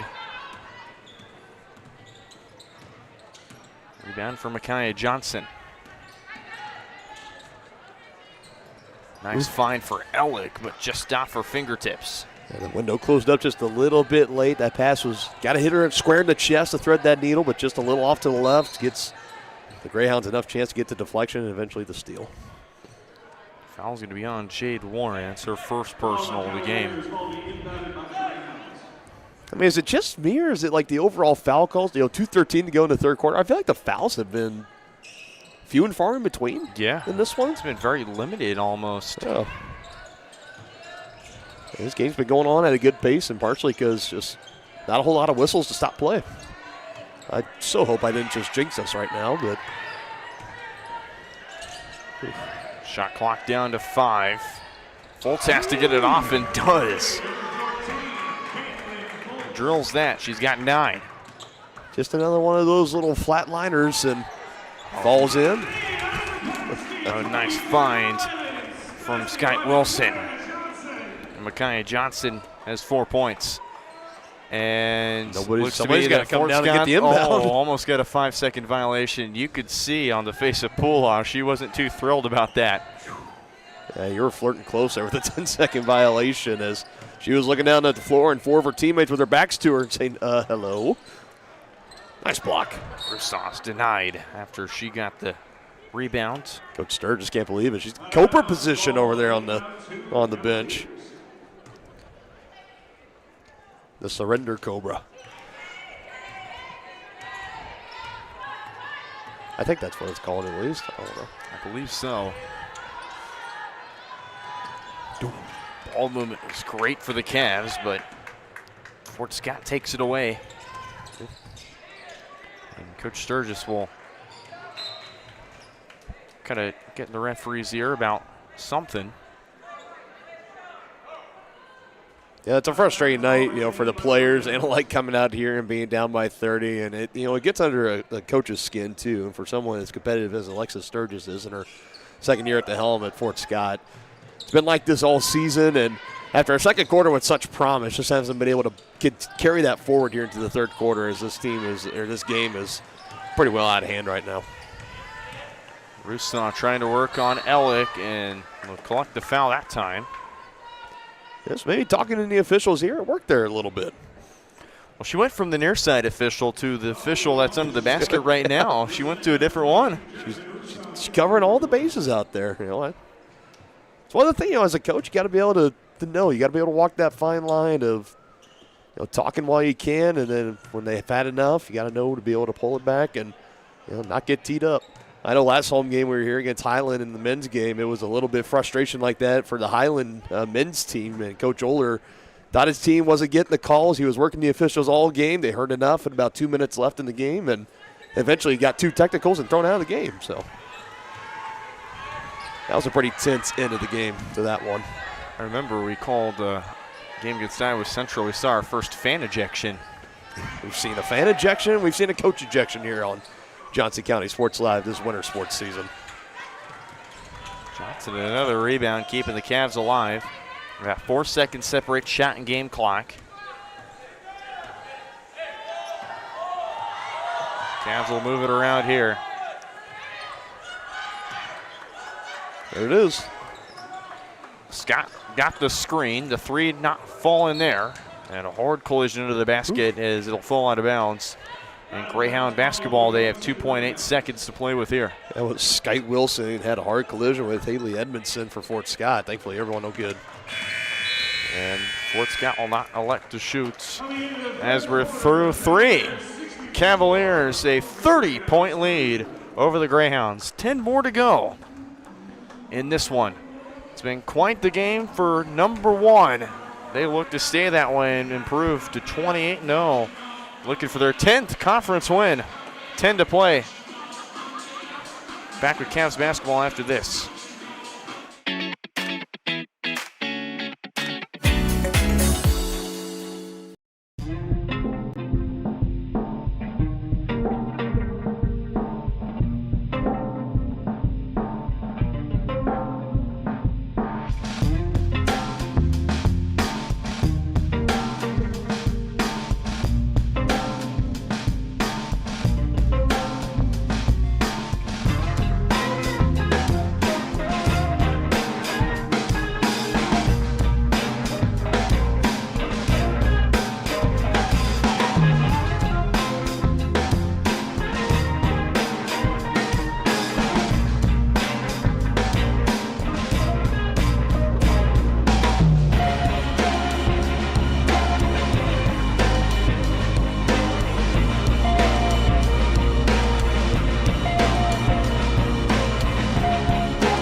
Got one more quarter to play as kind of a different look Cavs team. As Corey Holser's out there with Kara Strickland, Carly Ellick, Mia Adams. Ooh, that one won't fall for her. And also McKenna Jennings out there. So it looks to be a mix of the starting five and the next five. Pretty much. You just call it 1A and 1B team, if you will. Call it 1AB. Coach I, the volleyball head coach, he kind of had a similar thing. She'd get up 2-0 in the best of 5, and she kind of put the 1B team in and 1A team, whatever you want to call them. And Coach Conrad kind of follows the same philosophy, getting as many bodies out there as he can. And Strickland just trying to go up strong, and she's fouled. It's a strong philosophy, too, because, we talk about the importance of postseason play. And, we see a lot of times you got your stars, of course, but every once in a while, maybe you see a breakout player to step up in a big spot, make a big play, and that could be the difference in moving on or having your season in. And for Coach Conrad, he wants to assure that no matter what happens in those big tournament games, that he can pull any number of players off his bench and say, I trust you to go out and give me a solid 10, 15, or minutes, this amount of points, whatever the case may be, and make sure everyone's comfortable with doing that too. Not afraid of stepping up in the spotlight, under the big lights, and on the big stage when there's a lot on the line. First one no good for Strickland. He's only scored 5 or less points in a game 6 times this season. So far, she's got 7 to compliment, but it's another low-scoring night for her, but been plenty productive so far. But I'd argue that she really hasn't needed to be much productive, and Nope. her counterparts have been quite phenomenal tonight. That's what makes this team so great. You got a player like Kara Strickland, one of your 2 key returning players from the national tournament team a season ago, leading scorer in the last game. And then tonight doesn't have to go out and put up another 20 because it's Mia Adams' turn, or it's Layla Scott that's continuing to have a good night, or maybe it's somebody else. This is what this team does. Night in and night out, it could be a different player, and right on cue, there's Mia Adams. She's having the good night tonight, now up to 13. And you can hear the PA announcer say she cannot be stopped, which definitely is true. Sums it up. Yep. Adams has 13 on the game. One of the Cavs' leading scorers tonight. That shot no good from Fultz, and McKenna Jennings with her 11th rebound.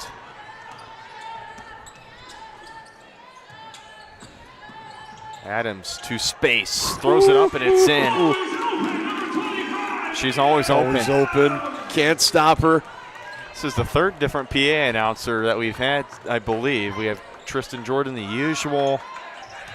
There's another one early in the season. I mean, facilities manager Jim Dice has done at least one game. It was the first game I did against Davila. Usually hear our PA voice for baseball come over, Patrick, that comes over, and he'll do some basketball games every now and then. Haven't had to meet this gentleman yet, but He does a great job out there. Now I just want Mia Adams. She just needs to score again here because I just want to see what he'll say next. Always open. She can't be stopped. Saves that from going out of bounds. Pulls up from the elbow. Almost had it. We were so close. And I'm sure he's thinking about it too, right? Like you can't do it. You do it once after a good play, and it's like, okay. And then you go back to back, and now it's like 3 in a row maybe, and I got to stop. Oh, man. It's an official timeout for something. I think you got some exhaustion. It's Jada Pascal, and she has been over the waist bin over on the far side. And again, that's just the exhaustion here, running. Oof. Hey, you really only have one sub on the bench. Yep. Yeah, I think pretty safe to say for Jada Pascal with that exhaustion, I don't see her coming back into this one, unfortunately. Edmondson, the basket to fall for Fort Scott.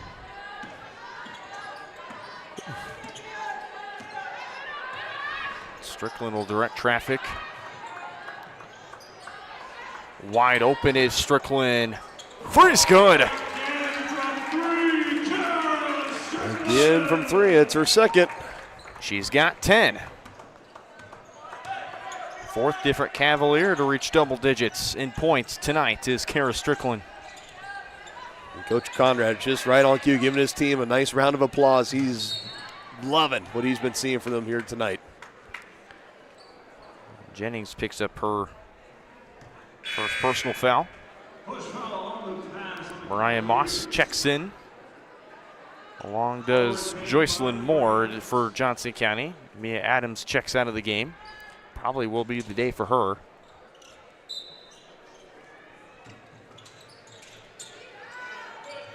It's back for Poulon. Screen from Foltz, drives in over Ellick, and Ellick picks up the foul. So Ashley Poulon to shoot 2 at the line.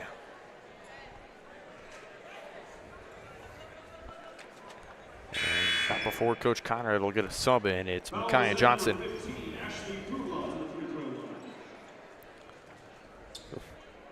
Fort Scott will get everybody in the backcourt.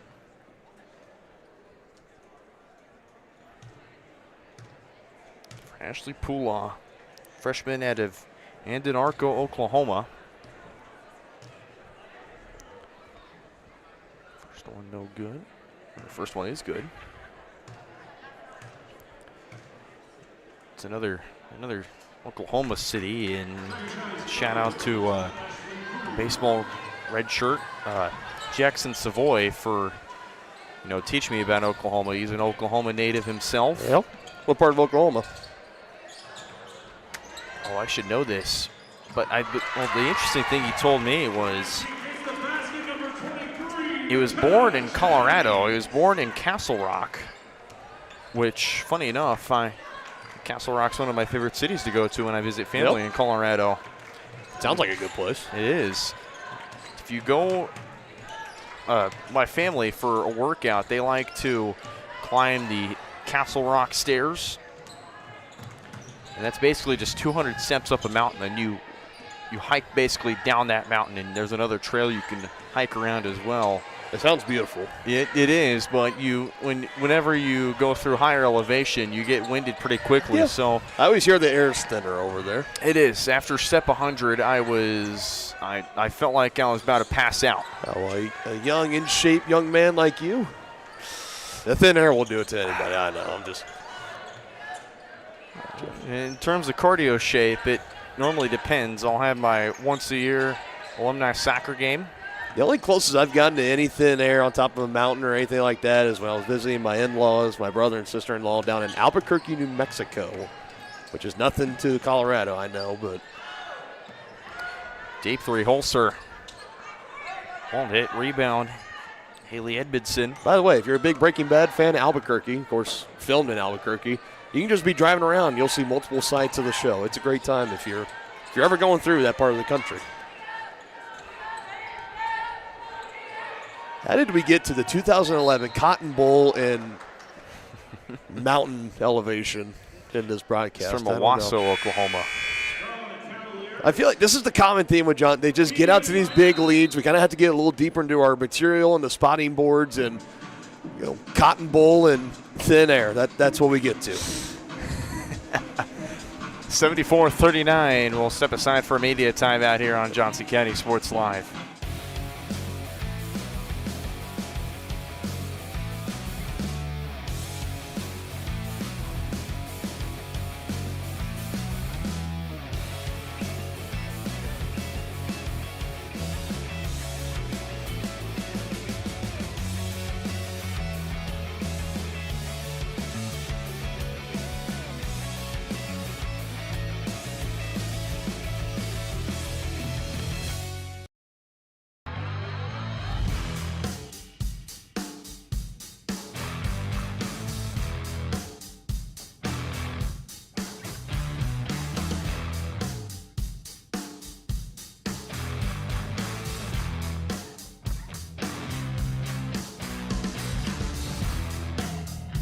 See the full lineup at hersinc.net. Call 913-247-3530 or just stop on by.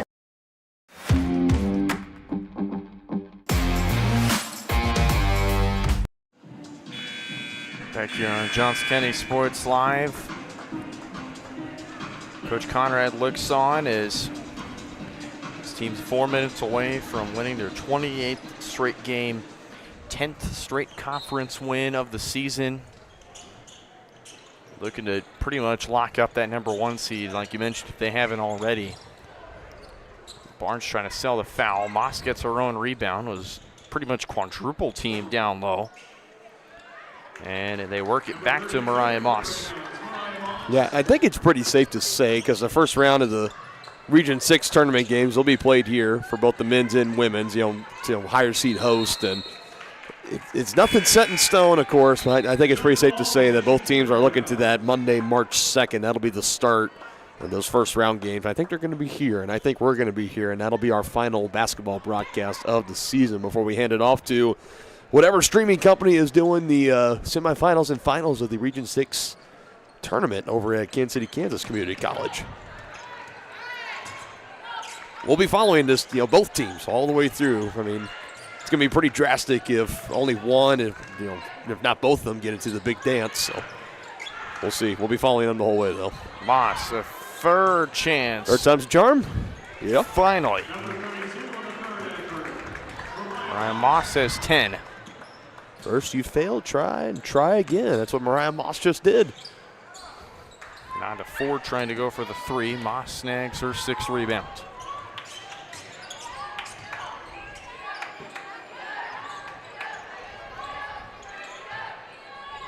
It's the screen on Holzer. Fort Scott just trying to work it around. Long 3, Pascal Doe. Rebound, Layla Barnes.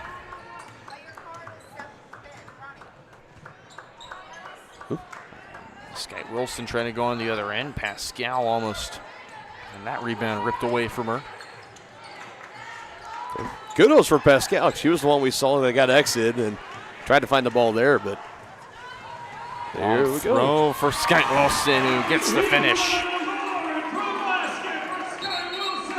I saw Pascal. She was one that came out, was bent over a trash can, maybe hurling a little bit, and got her breath and back out there, but not before Skype Wilson can go right down the floor on quick transition and finish for 2 more. First time we see Caitlin Foltz, who is substituted off, checks back into the game for Mariah Moss.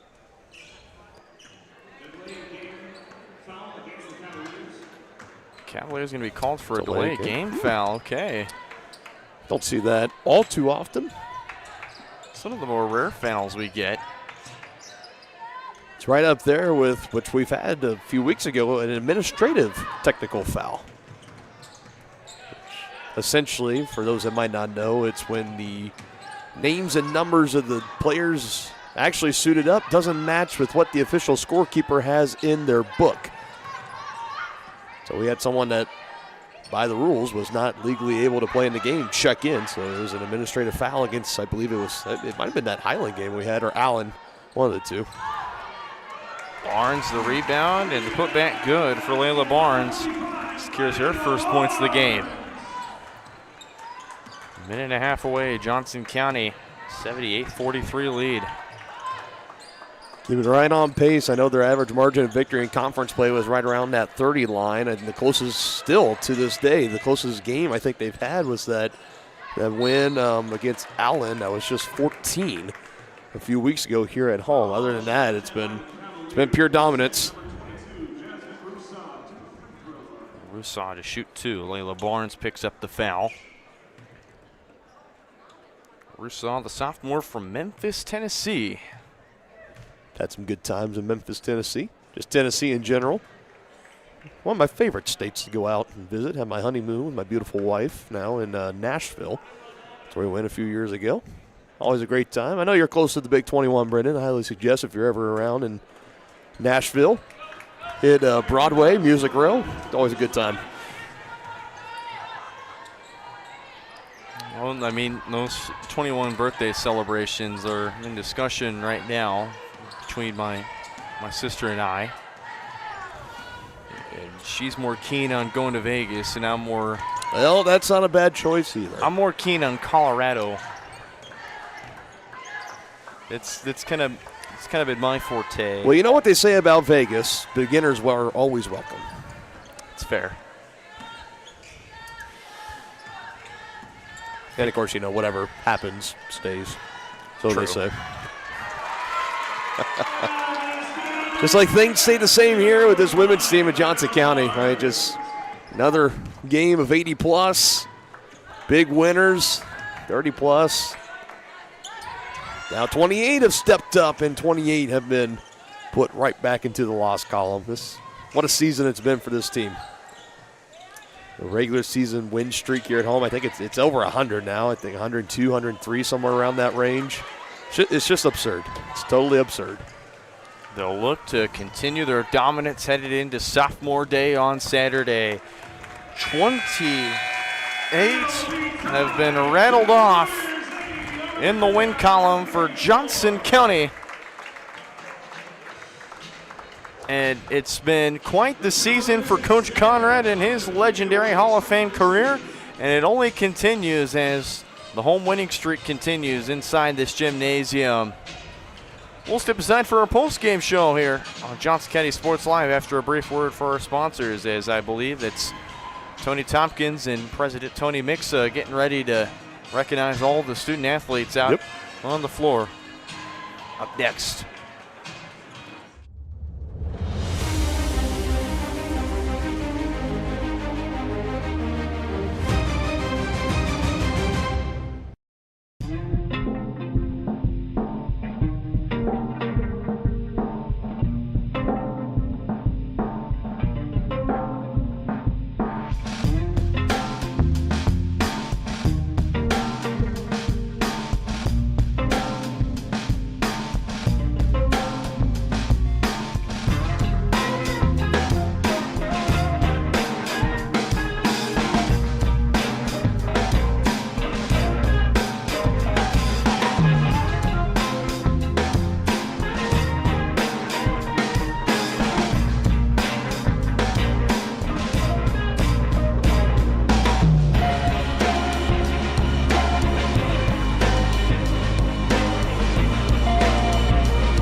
Back here on Johnson County Sports Live. All the athletes are being recognized here. Over 130, I believe that number was. Yeah, I think will be recognized. 134 was the exact. That's awesome, though. You see all the faculty, and I know you mentioned that you asked if Jim Dice was Jean Claude. Your answer is no. I can see him back there. Oh no, man! I was really wanting to ride out with that too. I thought the great Jim Dice maybe was the man under the mask. But it's like Masked Singer. Now I just got to know. I got to know who's in the mascot costume. But you can see all the different coaches here in attendance. Just see Coach Eric Horner out finally. Yeah, there he is. I normally, anytime I see him, it's either brief appearances here or he's normally 100% at the baseball diamond. So if you want to know where Coach Horner is, he's somewhere on a diamond, somewhere in a dugout. So that's where he's home. Dr. Tony Mixon, first year as Johnson County president. They brought out the 3D Jean Claude. So we'll take a look at the final numbers. 11 points for Ashley Poulos. She leads the way for the Greyhounds. 10 for Mariah Moss. 9 for Caitlin Foltz. 8 for Sophia Fedina. 2 points for Jada Pascal, Jasmine Rousseau, and Haley Edmondson.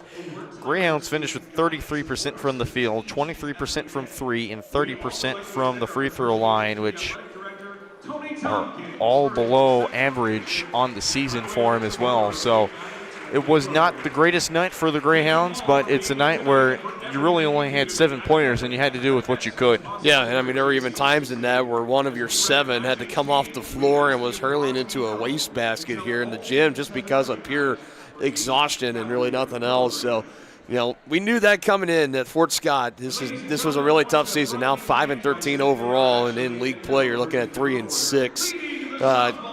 You're right there around that margin of maybe they could dip down and they fall, they get a couple more losses. Maybe we see these two teams again in that first round of the Region 6 tournament. We'll just have to wait and see. That'd be Monday, March 2nd if it happens.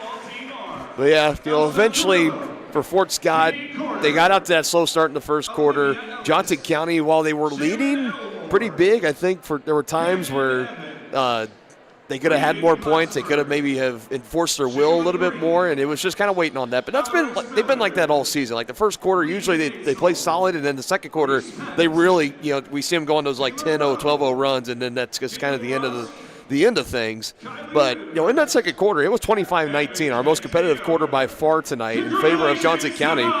But for Fort Scott, I mean, I give them all the credit. They were putting up fight in the second quarter, and there was a chance to bring it under 10 multiple times for them. They were right at 10. That was the closest they got. And then, towards the end, Johnson County went on the run. They put it up by 20 with the lead. And then, now we sit here and they end up getting the win, 81-44. But, yeah, just not enough manpower tonight for Fort Scott. It's been like that for them all season. It's going to continue to be that way for their final remaining, 2 or 3, maybe 4 at best basketball games of the season. And for Johnson County, they have their sights right now. You can ask Coach Conrad. He's going to tell you that we are on to the next game, which that for them will be coming up Saturday here at home against Neosho, and then they close out next Wednesday on the road at Allen. But they're kind of starting to transition. They're looking ahead to that Region 6 tournament just a little bit, at least keeping it in the back of their head of saying, regular season title, we got that locked up. I think if you ask them, they could say that, we can go undefeated. We cannot go undefeated. It doesn't really matter. They want to go undefeated. I mean, nobody wants to go out and just lose a game. But they got their sights set on something really big, a chance to go and be the back-to-back defending national champions. There's still a lot of road in front of this team and for this coach, but they're very capable of doing it. I've said all season long, this team this year is arguably better than the national championship team from a season ago. So it's an honor to be here and call these games with you and for this team, as they're now rightfully being honored in the academic honors tonight. But, just traditional Johnson County women's basketball tonight, a dominant 30-plus win in conference play as they just continue to close in on their what is now going to be 13th conference title. Just unreal stuff. And again, there's 4 in double figures, 10 for Strickland, 10 for Nanda Ford, 16 for Mia Adams, 15 for Layla Scott, 4 from McKenna Jennings, 9 from Jade Warren, 8 from Skyte Wilson, 5 for Layla Barnes, 2 for Micaiah Johnson and Carly Ellick. I mean, just unbelievable how deep the Cavaliers were able to score. Finished with 52% from the field, 32% from 3, and 62% from the free throw line. 48-28 the margin for Johnson County in the paint. And in the bench points, it's 26-12. So the production they got from the bench points for Fort Scott, despite only having 2, impressive. And that goes to Mariah Moss, who had 10 in that one. But it's an impressive win for the Johnson County Cavaliers, who took care of business. Yep. This is what you expect. I mean, a team like Fort Scott, Coach Conrad says, all right, we should go out, should be in control. This game should really never be in any danger. There was some competitiveness there for a little bit, but never was really in any doubt, any danger, and that's exactly what they did tonight. You never want to come out and have a game against a team like that and just kind of struggle and let them hang around, because that's where you see upsets happen. And wasn't going to let them happen here tonight. So look forward to them closing out the regular season at home here on Saturday against the O Show. Hopefully get a win to close out next Wednesday at Allen, finish the season undefeated, and make it 4 straight Region 6 conference titles, and then going into Region 6 play. We'll step aside as the rest of this academic ceremony takes place. Men's game coming up next. Dylan Funk will take that away for you. You're watching Cavalier basketball on Johnson County Sports Line, presented by Martin City Animal Hospital.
Our ongoing coverage continuing here live from the field house at Overland Park at Johnson County Community College. Doubleheader on the men's side between your Johnson County Community College Cavaliers, number 3 team in the land, taking on the number 3 team in the conference, 14-11 overall, the Greyhounds of Fort Scott Community College. Still the same crew here in the booth, just shuffling. I'm Dylan Funk, Brendan Bolin to my left, our camera operator Ken Carbajo to my right. More Cavalier basketball presented by Martin City Animal Hospital, coming your way about 3.5, just under 4 before we get things tipped off in this one. Talking about Johnson County, they've been stuck at number 3 for it feels like the entirety of this season. They keep winning, but so do the 2 teams on top of them. They keep winning, but still top 5 nonetheless for a team that's trying to get back and win their first national championship since 2009. And for Coach Chappell, this is his best season, his best squad that he's had. 26-0 to start this year. Now between the men's and women's, they combined 54-0. The only college or university in the country, Johnson County,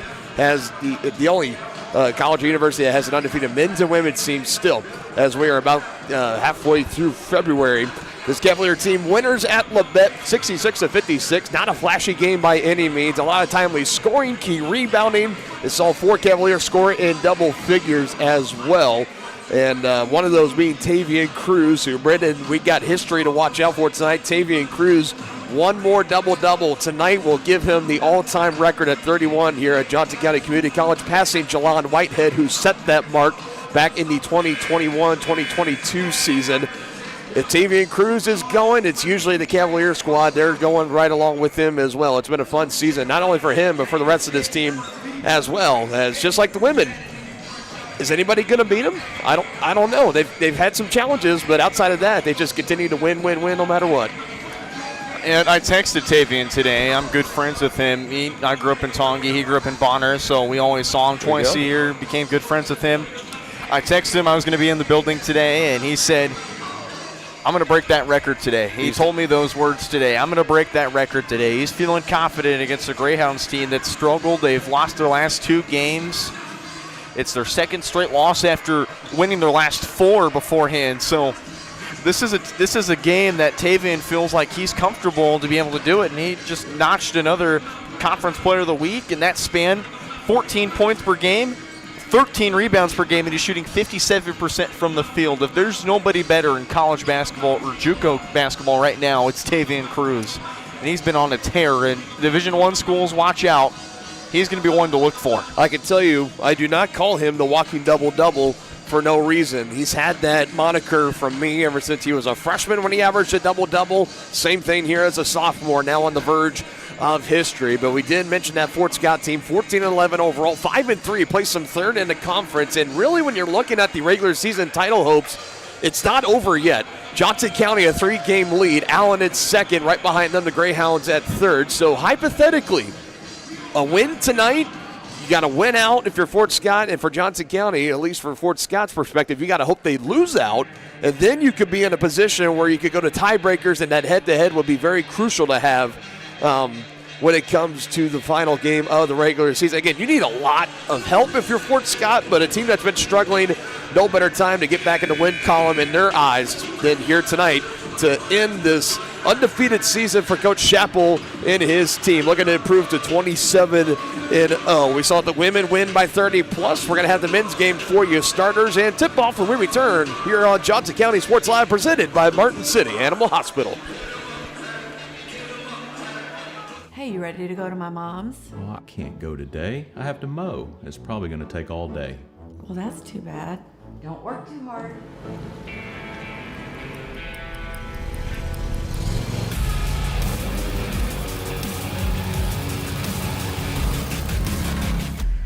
Dixie Chopper. Speed when you need it. See the full lineup at hersinc.net. Call 913-247-3530 or just stop on by.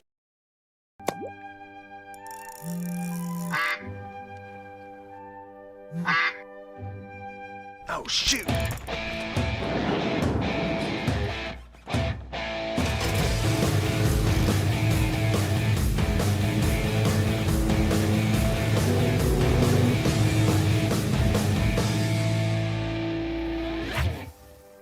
See the full lineup at hersinc.net. Call 913-247-3530 or just stop on by.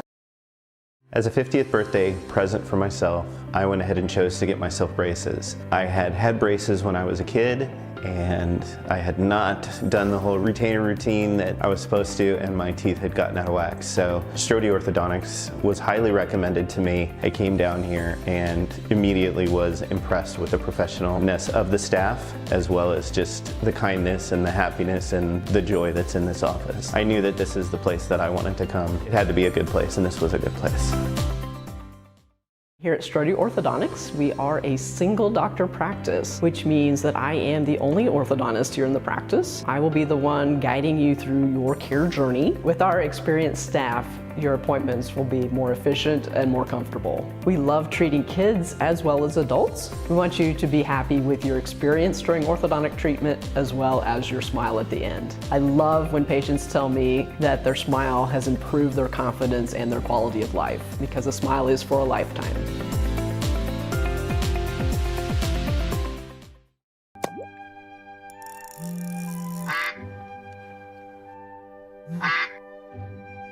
Oh, shoot!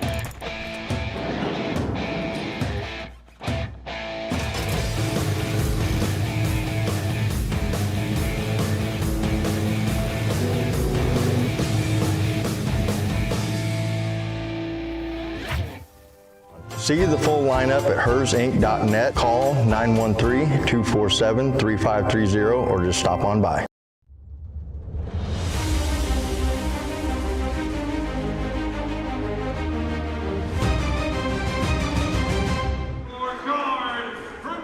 Moments away from tip-off in this one. This should be a lot of fun to close out our doubleheader between Johnson County and Fort Scott. Again, presented by Martin City Animal Hospital, just east of State Line Road in Martin City, the place where your cat or dog is treated like family. Call them at 816-941-0070. Learn more at mcaahvet.net. No changes in the five for Johnson County. Joey Robinson, Gavin Harvey, Trey Fulcher, Aiden Wing, and Tavian Cruz. It's been like that, barring any potential injuries, for pretty much the entirety of this season. As for Fort Scott, you got Jaden Hollis, McKean Hastings, Devin Boone, Marco Taft, a native out of Hong Kong, and Noah Porter, the 6'7 freshman, quote-unquote, walking bucket from Garnett, Kansas, shooting 57% from the field and averaging 19 points per game. He's going to need a good one tonight. Any chance to pull off this upset as the opening tip goes the way of the Greyhounds, and just like that, they get on the board as it went right to the hands of Jaden Hollins. And you talk about Noah Porter, who he's averaging 57% from the field. He went to high school at Anderson County, and he shot similar pretty much out of high school as well. And there's the first 2 points of the night for Tavian Cruz. And Brendan, you mentioned, had a conversation, highly motivated to get his 31st career triple-double tonight, set the all-time record here at Johnson County. And he knows it too. He's been such a dynamic player for Coach Chappell and his squad. And he's very confident if he gets an opponent like Fort Scott, who's kind of in a skid right now. Coming up on 5 on the shot clock. Taft driving a kick. It's to Hollis. Has a good shot. Straightaway three is way off to the left. And there's the rebound for Tavian Cruz. 2 points in the boards for Tavian. He wants it. He gets it on the feed from Trey Fulcher. He's already at 5. Just needs 5 more to cross 1 mark. That record might fall if he keeps this pace up. A 3 to answer on the other end. It's Boone, and he knocks it down. The echoing of Boone chants from the bench of Fort Scott, echoing throughout the field house here in Overland Park. You gotta love Coach Matt Glover in his second year. He lost just a big name player, and Justin Daniels, who you saw last year, was all-conference second team. Got a lot of good pieces on this squad, looking to pull off the upset. A dark horse team potentially in a slump right now, but could heat up come playoff time and be a team that really nobody would really like to see. Here's Taft, going to test the left side on wing. High off the glass and good for Marco Taft. Marco Taft, a solid player out of Hong Kong. Greyhounds very high on him. And a 3 on the other end, and the answer for Trey Fulcher. We're just going back and forth here, Dylan. Let's go. Just trading buckets. Last game I was on the call for here a few weeks ago on a Saturday at home against Highland. It was a back-and-forth contest in that one, a track meet, and now a takeaway here for Johnson County. Robinson up the floor, Harvey trying to save it, but his foot was on the baseline, and Johnson County not able to get any points off of that Greyhound turnover.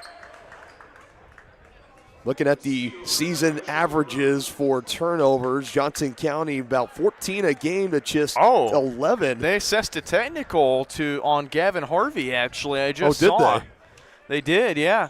They assessed a technical to Gavin Harvey. So it had to be, there was not any demonstrative body language or a spiking of the ball, nothing like that. So it had to be something that was said just kind of out there on the floor, and the official just heard it and must have been the right combination of the magic word. So McKean Hastings, the freshman out of Arlington, Texas, goes down and shoots some technical free throws, and just like that, now Fort Scott is up by 1.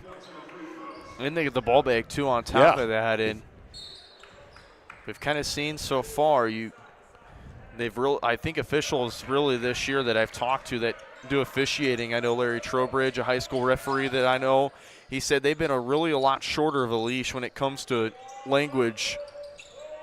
So that's something you kind of have to watch out for. Yep.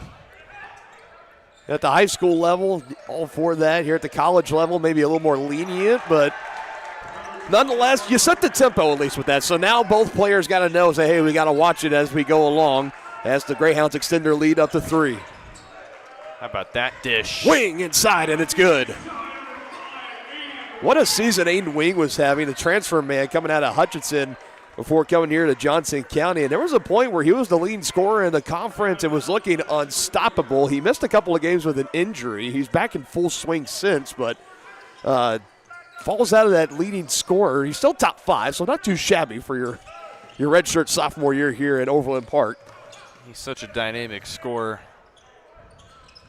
The man out of the 4A, Kansas Class 4A juggernaut, Bishop Miege High School, not too far away in Roland Park, Kansas. Here they go with him again, working against Taft, this time with the right hand, and it's good. Back-to-back points and buckets for Aiden Wing. They really like him because he's a 3-level scorer, but primarily he can go to work in the post. He's got the size at 6'4" to be able to do so. Hollis up and in off the glass. Good for Jaden Hollis out of the overstretched arm of Trey Fulcher. Hollis has been such a crafty guard so far for Fort Scott this season, averaging 11 a game. One of a few Greyhounds to be in double figures this season in the points department. Fulcher wanted the 3. It's taken by Robinson instead, and a straight rebound taken by Devin Boone, his second. Something that surprised me is they've kept Noah Porter quiet, and that kid has been a phenomenal piece for Fort Scott. Late contester. Fulcher might have got a piece of it. It's a board for Tavian Cruz. He's got 8 more. Sitting right now, 5 points. He'll stay at 5 points, but a board for Harvey. 2 rebounds for Cruz as well, and 2 chances, no points for Johnson County there. Ooh. Hollis can't get it to go. Another board for Tavian. And Hollis, he had essentially an open lane. He kind of hesitated with his dribble down in the paint, but then eventually found some room. He normally knocked those down. Just a little off. That's Harvey that hits the deck for the Cavaliers, and a foul on the floor as we will head to our first media timeout. Now 5 minutes into this one, a good one. Greyhounds hold the 1-point lead, 13-12.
And I was on the floor.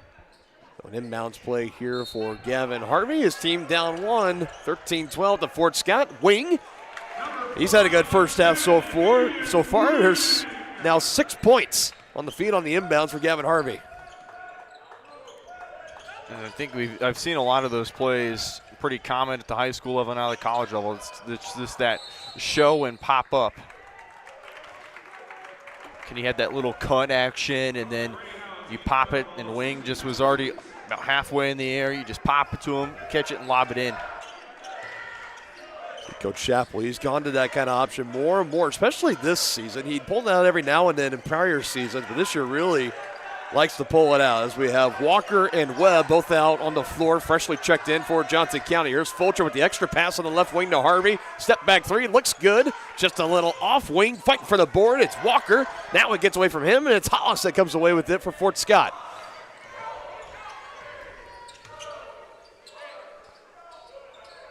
Well, I don't know what we're counting down for. I don't know what we were either. Happy New Year, I guess, somewhere. I don't know. Is it somebody's exact birthday, exact time, it's exact 12 day? and counting on the shot clocks. Yeah, I don't know what that was. Now under 10. Here we go, boys. Now we're online as Hollis makes another good shot just beyond the right elbow over Trey Fulcher. And listed as 5'8", Jaden Hollis, when he lacks in some height, he definitely makes up with some skill out there on the floor. He logs a lot of minutes. He logged 39 in the last game for the Greyhounds. Gavin, little runner floater, doesn't go. A couple of bounces on the left side of the iron. We're still counting down for some reason. Must be something specific to the Fort Scott team. I had to call our Fort Scott Sports Live broadcaster, Drake Miller, and see, hey, what is that all about? Hollis, this is a long two. No good, off the heel. And a board taken in. That was an offensive board by McGonigal, but it's still turnover. Bodies hit the deck. Third turnover for the Greyhounds. It's 4-on-4, and that leaves Trey Fulcher. He hesitated and draws the foul instead. I thought he was going to maybe rise for a two-hand flush, but instead he waits, draws the foul. 2 free throws coming up for the man out of Mansfield, Texas. They'll issue that to, I think it's on, they should have 5, so it had to have been Miles McGonigal out of Denver, Colorado. Pick up that one. Miles fresh into the game, gets his first foul. Trey Fulcher, free throw attempt on the first one is up and good on the season for Trey, a 44% free throw shooter. Was a man originally that started on the bench for Coach Chappell, came in the starting lineup, filled in for Avion Webb, who was traditionally a starter. They both have kind of flipped from being that 4th or 5th starter in the lineup to being one of the first few off the bench. It doesn't matter. They both are tremendous, as Fulcher is now in a stretch of starting about 15, 16 straight for Coach Chappell. And he's been a solid option, and it's a good problem to have if you're Coach Chappell, to kind of really determine who's going to be that starter and who's going to be off the bench, kind of the first option, really. Porter to get on the board, and he does. So you were saying you were waiting and surprised that they held him scoreless for so long. It took till under 13 to go in this first half as Avion Webb can't answer, but Joey with the board underneath, and Robinson puts it back for 2. Robinson, he's really developed his game. Finds the man, McGonigal, right wing, 3 is good. Colorado kids can play some ball. You have a couple on this roster from the Colorado area. DeJuan Mike, who's in this game, McGonigal. You have Cass Henry as well. He'll check in. Now Bryce Walker's going to finish a nice little up and under move. That was a nice feed from Tavian Cruz. Got that ball through that window in a hurry. Bryce, see the basketball imprint on the chest of Bryce as he brought that pass in. Old Elway style, if you will. Old Elway. Extra pass, around the horn it goes. Driving in, denied by Walker. That was the drive for Cass Henry. Now Hollis, 5 and counting, at the right elbow. No good, had a good look though. And for Tavian Cruz, for those keeping track, 5 points, 4 rebounds. A double-double away from his 31st career double-double. Will be most all-time here at Johnson County. Here's Walker inside. Hollis trying to strip it away. Bryce Walker being swarmed, and they'll get the foul. An immediate timeout, but they'll tack the foul to Noah Porter. And that'll be the first of the game on Porter. Another immediate timeout, still a close one, tied at 20. 11:20 to go in this first half. You're watching Cavalier basketball on Johnson County Sports Live, presented by Martin City Animal Hospital.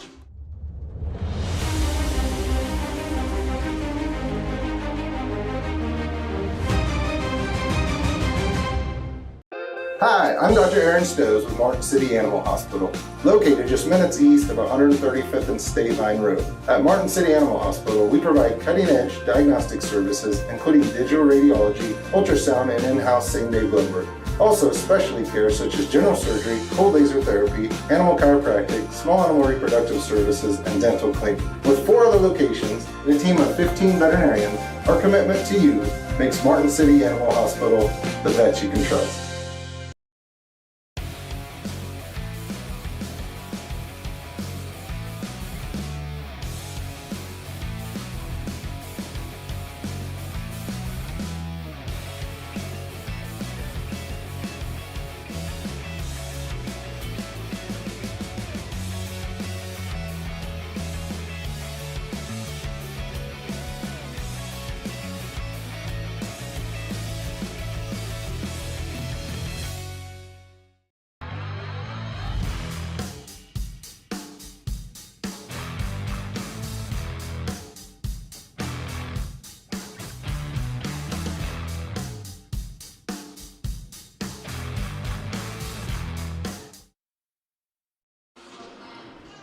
Crashing here out of the media timeout, the second media timeout of the game. We're tied at 20 here at the Fieldhouse in Overland Park, Kansas. Thank you all for joining us on a Wednesday evening. Dylan Funk, Brendan Bolin, Caden Carbajo on camera here in the booth with you as this one is rifled over that Fort Scott bench. Look out, everybody. And that's a turnover for Johnson County, number 2 in the game for them. And, man, that'll get you.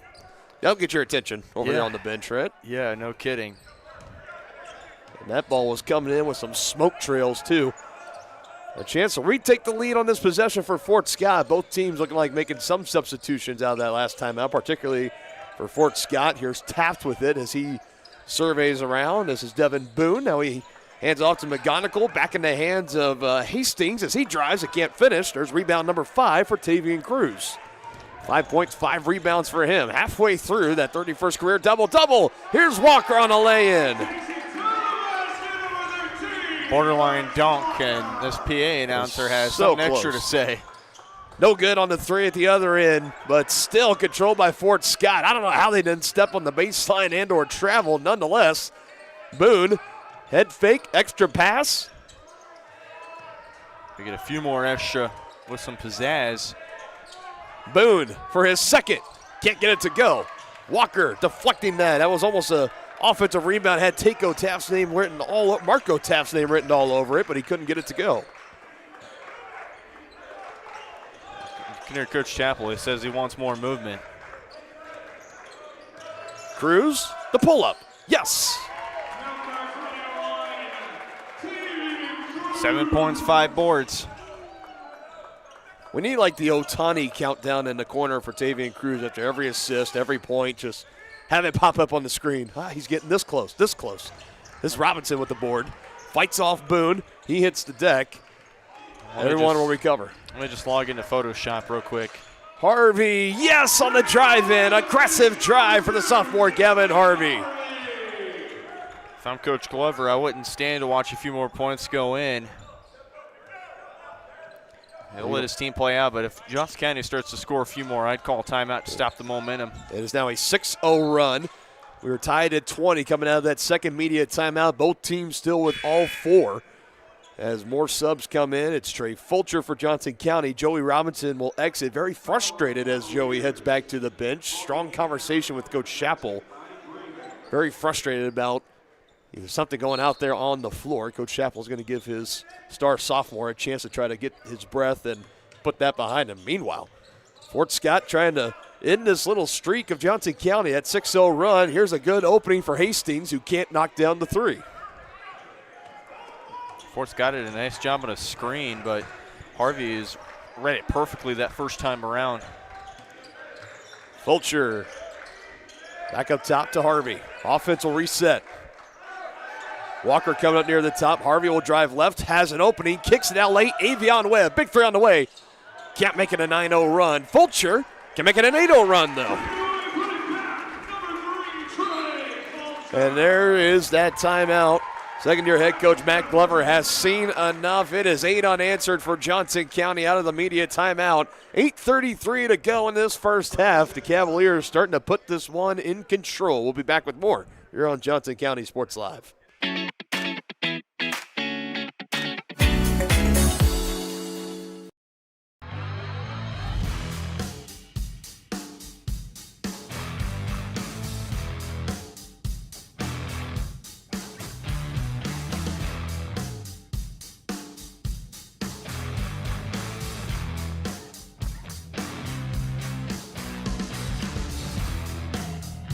See the full lineup at hersinc.net. Call 913-247-3530 or just stop on by.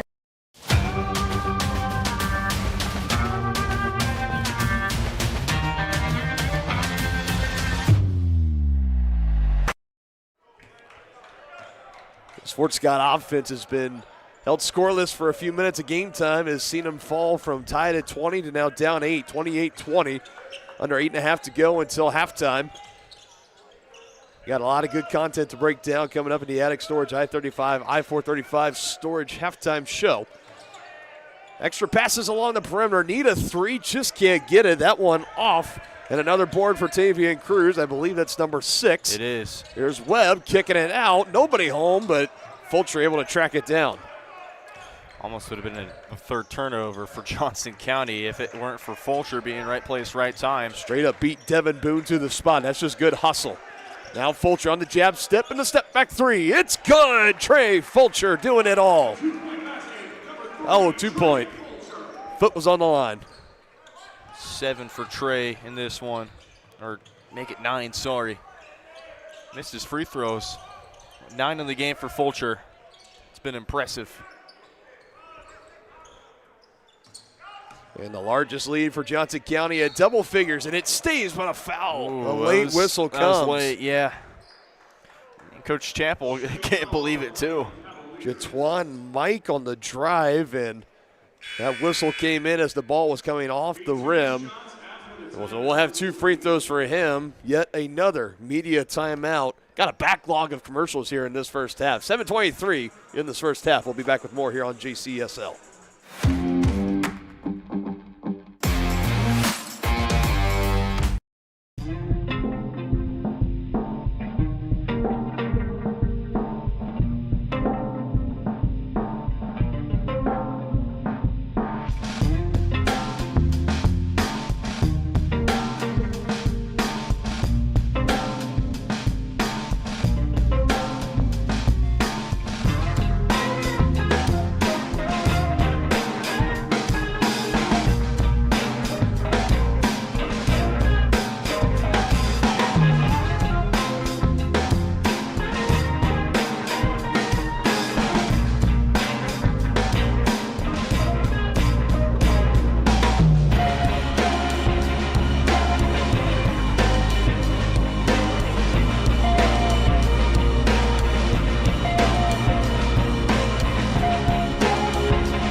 Here's 2 free throws for Devin Boone. Looking for points desperately as Fort Scott, and they get him at the form of the charity stripe for the 6'4" sophomore Devin Boone on the season, shooting 62% at the charity stripe. 14 starts in 23 games played, rather, for Devin Boone as he goes 2 for 2 at the stripe. And one of the more consistent players for Fort Scott. 10 points, 6 rebounds this season. He's got 5 tonight, and it ends that 10-0 run for Johnson County, but they answer right back. Aiden Wing has now got 8. That's the second assist for Tavian Cruz. Still eyeing that double-double, but if he keeps racking up the assists, heck, why not have a triple-double? Been a stellar night for him, I tell you. He came in bound and determined. He told you, he's told me multiple times that he's got his eyes on that double-double record. Currently tied for first with Jelon Whitehead, a record that is set as he gets a block here for about 4 or 5 years at Johnson County Community College, as Hollis can't get that one to go with the horn, and Cruz rips away that board, fighting for it underneath. That's number 7. Wing open on the other end, grabs it like a receiver and comes down hard. And there'll be a foul against Fort Scott. Catch that number. I love the energy of our PA announcer. I just do wish he would relay the numbers and names of the players that get called for foul, because sometimes the officials do have the backs and we can't see the numbers, but still, he does a tremendous job. I'm grasping at straws here, really. Well, the men's team has it better than the women's team. These men's numbers I can actually see. The women's numbers, they were kind of translucent. A little tougher, yeah. Now you're flirting with it. You got maroon outlining, burgundy outlining on black jerseys and gray numbers. You're getting close. Another nice find to Aiden Wing, this time from Avion Webb. It's 10 for Aiden Wing. Webb to Wing. Pretty simple. It's a good W formula.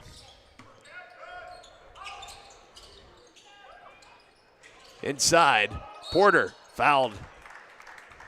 And they're going to get Wing on the reach in as he tried to poke that ball away at the very end.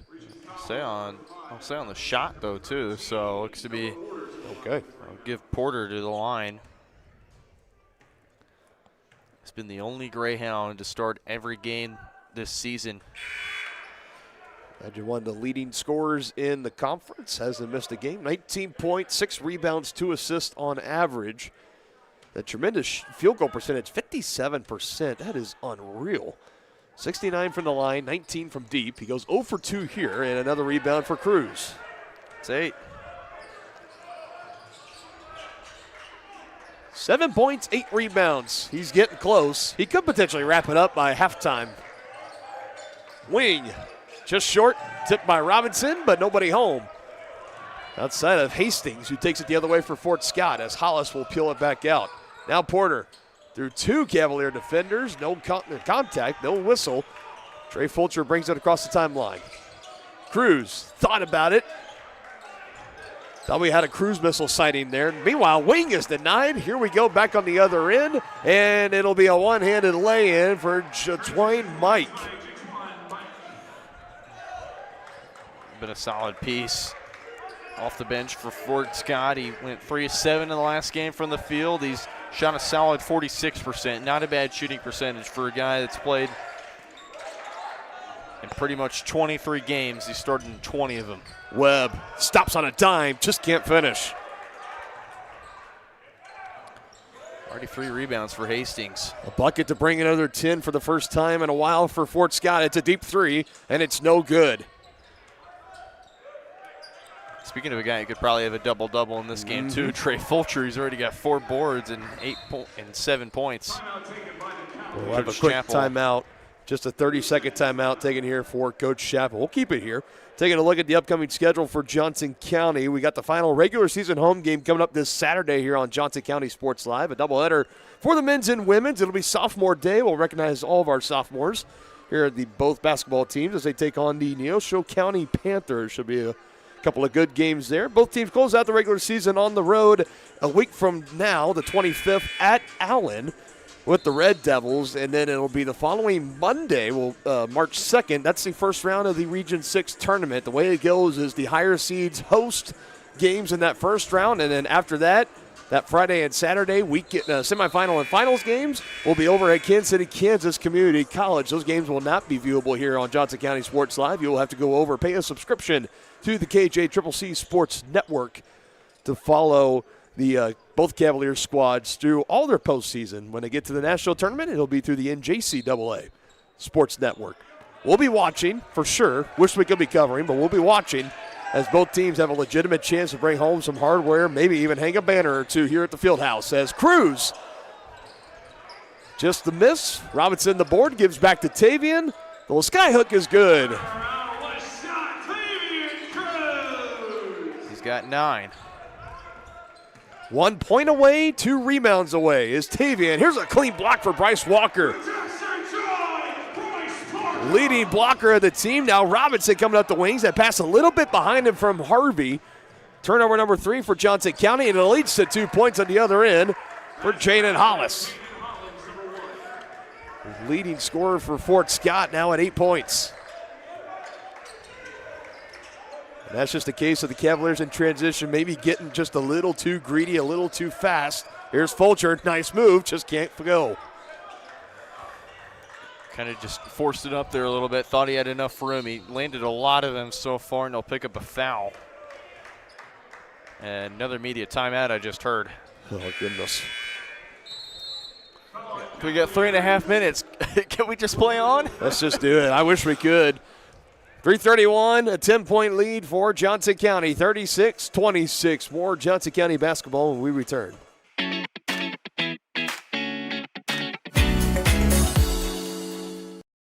My name is Dr. Claire Strode. I'm the owner and orthodontist here at Strode Orthodontics. You may run into me out at the soccer fields or out on the baseball diamonds. The things that I love most about orthodontics are when patients tell me how much they enjoy their smile and how much more confidence they have after having their treatment. We love serving the families and people here in South Johnson County and also surrounding areas. And I look forward to serving you and your family.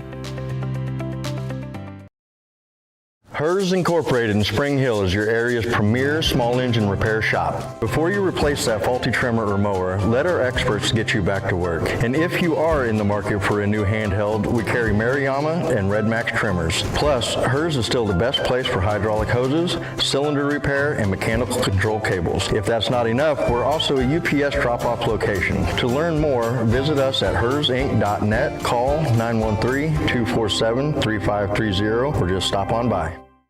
The Supplemental Security Income Program provides monthly payments to help meet basic needs, like putting food on the table, paying the rent, or buying new shoes for growing feet. You may qualify if your income and financial resources are low and you are 65 or older, or an adult or child with a disability or who is blind. Call 1-800-772-1213 or go to ssa.gov/SSI to start to apply. Here we go. So Hollis on an inbound, an opportunity for Fort Scott to bring it within at least under 10 in this one. This game was once tied at 20 apiece.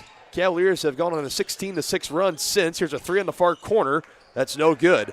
The offense has gone ice cold for the Greyhounds. Haven't been able to find any momentum in the back half of this first half. Goes it in on the final 3 before halftime. Continuing to be on record watch for Tavian Cruz, looking for his all-time leading what will be a record 31st career double-double. Here's a finish on the drive for Gavin Harvey. He's now got, that's his first bucket tonight, believe it or not, for Gavin. But for Cruz, he currently sits at 9 points and 8 rebounds. Get that 31st career double-double, be the all-time leader here in Cavalier men's basketball history. And an offensive foul on the Greyhounds. It's on Cass Henry for a legal screen. Yep. Back to that bucket on Harvey. That's his second, actually, believe it or not. I had him down for 2, but you're right, because I was looking at Joey Robinson's line. You're right. But for Harvey, it's an easy lane for him. They opened up that right side, and I think what they've done so well in Johnson County is they've had a really good dribble drive penetration offense. That's what both the men and women's teams strive to be, and it's killer so far. Cavs did make substitutions. You got Fulcher, Robinson, and Cruz. All 3 are off the floor right now. So to reset your 5 is Harvey, Walker, Wing, Webb, and number 10 for the first time tonight, Jordan Mason, the freshman at a nearby Olathe, Kansas, standing 6 foot, 170 pounds. There's Avion Webb, native out of Atchison, Kansas. Mason now hands to Wing, putting together a nice game for Aiden Wing, 10 points so far. Harvey, shimmy and shake, and it's good. His 3rd bucket tonight. He's got 6. The announcer said drive and do it again. It's been the forte so far for Harvey. Pretty much all his points been in the paint tonight. Continues to climb the leaderboards and all-time assists here at Johnson County. Top 5 all-time is where he's submitted. We'll see if we can get a deep postseason run, where exactly he'll finish. He'll definitely go down as one of the greater distributors of the rock here in program history. Back in his hands, a 3-ball. No good. Walker on the board inside. Bryce Walker to the line for 2.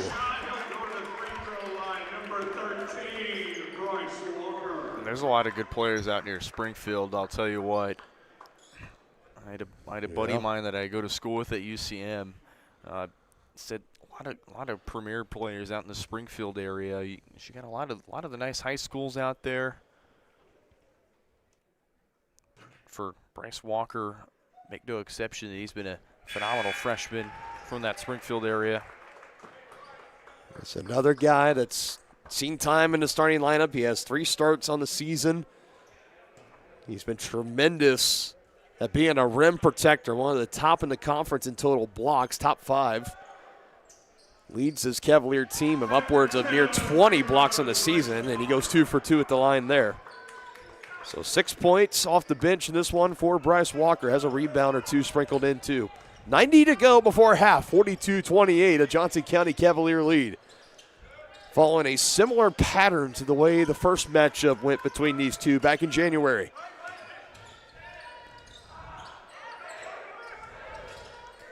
Porter, hands in, Hollis in the middle, and it's Wing that comes away with the board. Hollis is pretty much triple teamed because the floaters have just gone his way tonight. Johnson County has shut him down along with the rest of this Greyhound offense. Here's Wing through contact. On the board again, Bryce Walker, a man out of nowhere. He's already got 8. He scored his most is 20 this season, and I wouldn't be surprised if he'd probably close in on that mark today.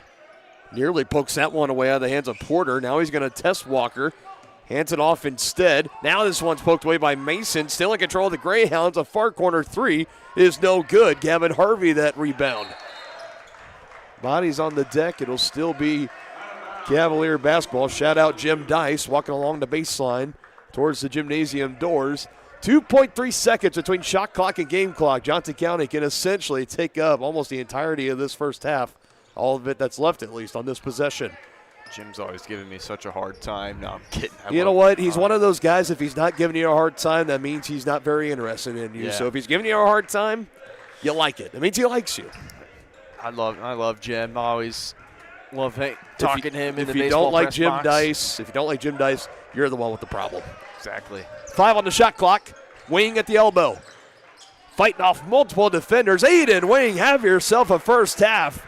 He's going to finish with 12, and this shot, takes a bounce off the iron. Nearly a highlight-worthy play for the Greyhounds.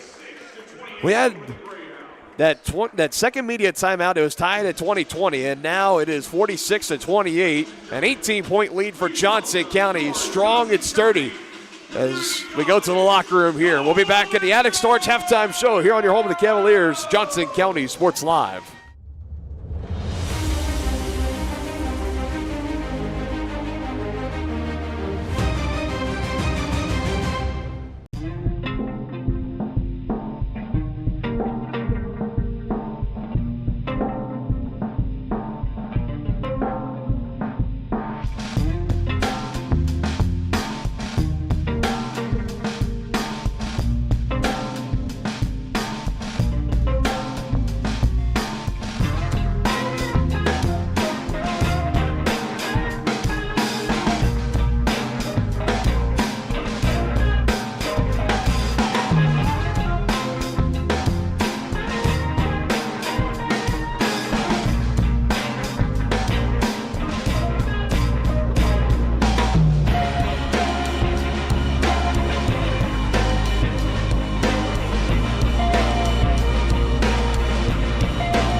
Back here at the Fieldhouse on the campus of Johnson County Community College in our attic storage, I-435 self-storage halftime show. Dylan Funk, Brendan Bolin, Caden Carbajo on camera. Halftime score between the men's team of Johnson County and Fort Scott. The Cavaliers 46, the Greyhounds 28.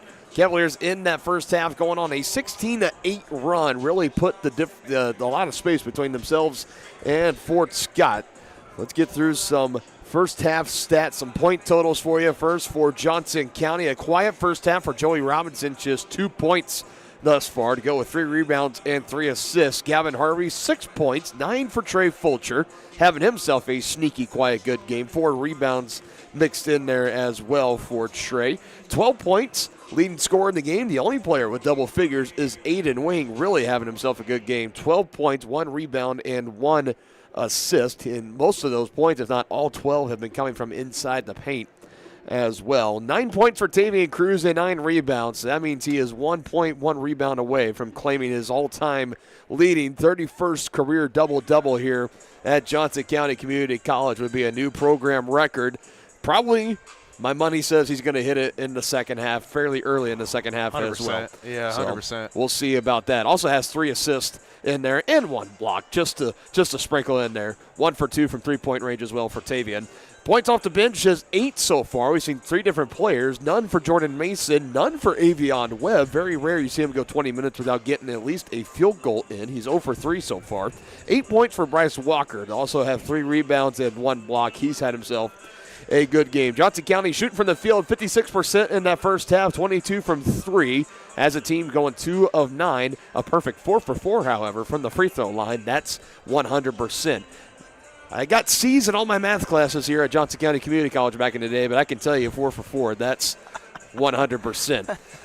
Here we go with Fort Scott. Quick point totals for them. 8 points for Jaden Hollis. He's their leading scorer right now. 2 for McKean Hastings, 5 for Devin Moon, 6 for Marco Taft, and just 2 for Noah Porter, who averages 19 points a game. He has been limited, to say the least, if not just entirely bottled up after that first half. Off the bench, 5 points for Fort Scott, 2 from Jatwin Mike, and 3 from Miles McGonigal. No points for Case Henry. The Greyhounds shoot 34% from the field, 15% from 3 as a team going 2 of 13, and 67% from the free throw line for a team total of 4 and 6 as the Cavaliers are making their way back out onto the floor. Get some warm-up shots in, about 3.5 away from getting started in the second half. Some more in-between-the-line stats. Points in the paint drastically in favor of Johnson County. 28 of their 46 points coming from inside the paint compared to just 16 for Fort Scott. So a plus 12 in that margin for the Cavaliers. The points off turnover in favor of Fort Scott. They've been able to take 3 turnovers off Johnson County and cash them in for 6 points, as the Cavaliers have been able to take 4 off of Fort Scott and only cash them in for 4 points. So both teams very close, very limited in that margin, but something to keep an eye on as this game will progress. Second chance points, 12-0 in favor of Johnson County. A lot of that being to the rebounding. 25-12, the Cavaliers out-rebounding Fort Scott in that first half. It has been completely locked down on both ends of the floor in the paint in favor of Johnson County in this one. Bench points, I mentioned 8-5 in favor of Johnson County. Fast break points, 6-3 in favor of Fort Scott. Other than that, you had 5 ties and 13 lead changes in that first half, and that's pretty crazy when you're looking up and seeing a 18-point lead for the Cavaliers, and it's like, man, but this really was, when this game started, this was a close competitive game. Both teams were just going back and forth. We were tied at 20, and then a 16-8 run later, here we are with the Cavaliers up 18. Yeah, it's crazy to think about that this game has changed the lead 13 times, but you go back to early in that game when both teams are just trading bucket after bucket, and that you kind of consider the lead change. Yeah, it was there and evident. But Johnson County, they've dominated this game and put themselves in this lead, is their second chance points. You mentioned 12-0, and their rebounding numbers have been impressive. Fort Scott only has 3 offensive rebounds to Johnson County 7. So you look at the numbers for Johnson County, they've been among the best in the conference in offensive rebounds, and it gives them a chance for more points. So the thing for Fort Scott you have to do in the second half is you have to out-rebound the Cavs, and especially on the offensive boards. You have to give yourself second chance But when you look at it this way, Tavian Cruz is on a tear right now. He wants that record more than anything. Yeah. And I'm sure after that he's not going to want to slow down. So you have players on a mission right now in your Johnson County. So for Fort Scott, I think you have to come in with the mentality of you got to want it more. And I think if you're the Greyhounds, you're not out of this game completely yet. You have plenty of time to get back in and fire away, but you're going to have to want it more than Johnson County wants it right now. I mean, we saw Johnson County, it was 2 games ago on the road at Kansas City, Kansas, a Blue Devil team that's second to last in the conference. They led the Cavaliers by 11 at halftime in that game. I know it's 11-18, not quite as close, but still not too far off from one another as far as a halftime deficit. And, of course, the Cavaliers, being undefeated, came back and won that game in the second half. You need something like that. You're going to need to see some positive momentum early here for Fort Scott. And for Johnson County, I mean, you're just trying to go pedal to the metal, close this one out. You already have the Greyhounds on the ropes. This is kind of similar, like I mentioned, the way to the first game went all the way back in January 24th to be exact. It was a 91-66 win for Johnson County. After a close first 10 minutes, Cavaliers pulled away a double-digit halftime lead and then kind of coasted in that second half to pick up the huge win. We'll see if they can do that again. Close out this regular season sweep. You've been watching the Attic Storage halftime show here on Johnson County Sports Live. They offer climate-controlled units, RV and vehicle storage, plus clean, move-in-ready spaces. Attic features monitored 24/7 storage units with friendly on-site managers. Rent, reserve, and pay online anytime at attic-storage.com. And here we go, 20 down, 20 to go here to wrap up our doubleheader on a Wednesday here on Johnson County Sports Live. An 18-point lead for Johnson County. You can already tell that defensive intensity cranked up to 11 for Fort Scott. Trying to disrupt this offensive pattern for Johnson County. Here's an open 3 for Fulcher, and that 3 does not go. Cruz able to hit the deck. And here we come back the other way, already getting tangled up. That's Porter and Fulcher, and they're going to get Trey Fulcher on the foul. If it was a jump ball, it would be in favor of Fort Scott, so we would have kept it down at this end regardless, as Trey picks up his first personal foul.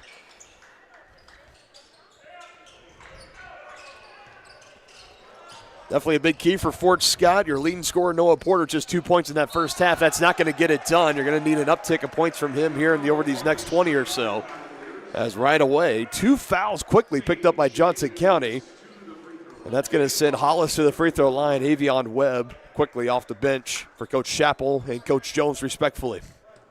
I kind of appear at the referee, and he kind of stood in center circle, or kind of the center of the paint, and he kind of, I think, said to everybody, I'm not going to try and warn you again. You got to stop the extra back talk to me. Right. We've already seen Gavin Harvey got a technical in the very few minutes of this game where a play didn't go his way. It wasn't anything explicitly said out to where everybody in the gym could hear, but he said something close enough to the official that got their attention, and they teed him up.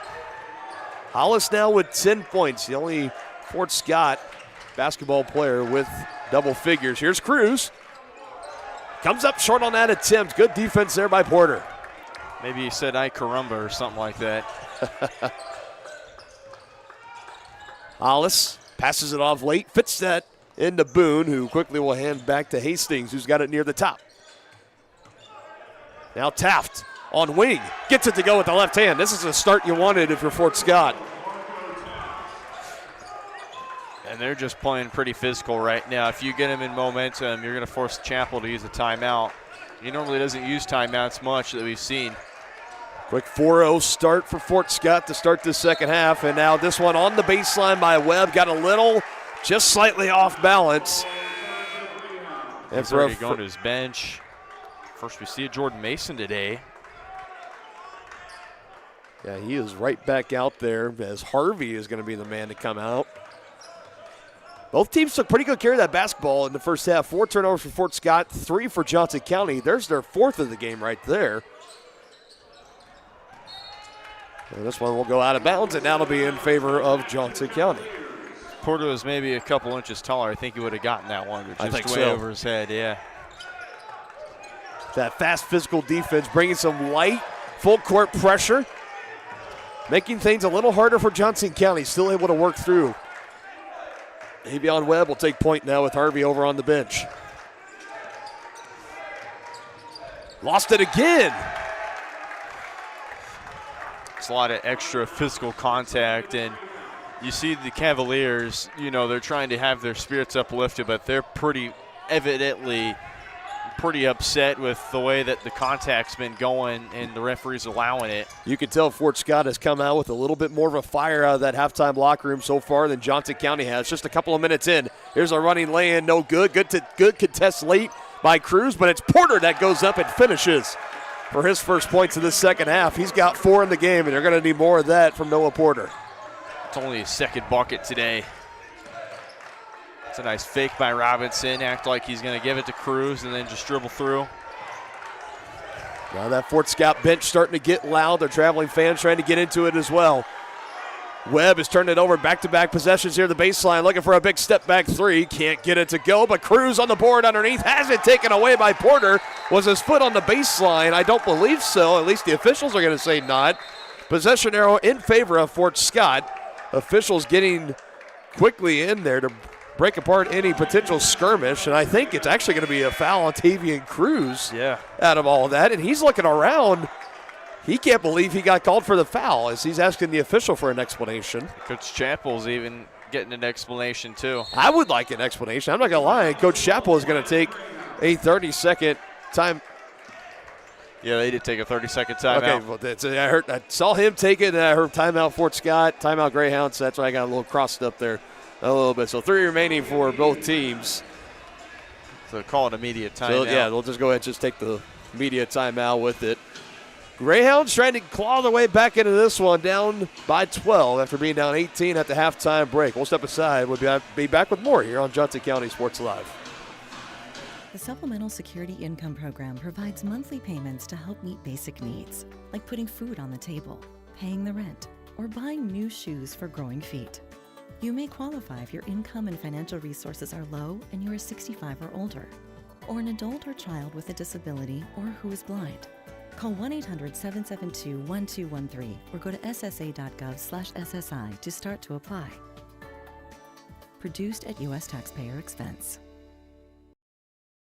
Up your lawn care game at Hers Inc. in Spring Hill. We have one of the area's largest and most diverse selections of lawnmowers, including top brands like Altos, Bobcat, Gravely, Dixie Chopper, and Red Max. Quality built machines for any size job. And when you get your mower at Hers, we offer full service and repairs covered by your warranty. From the backyard to the back 40, the all-star lineup of mowers at Hers will make you the captain of the lawn. See the full lineup at hersinc.net. Call 913-247-3530 or just stop on by. Both my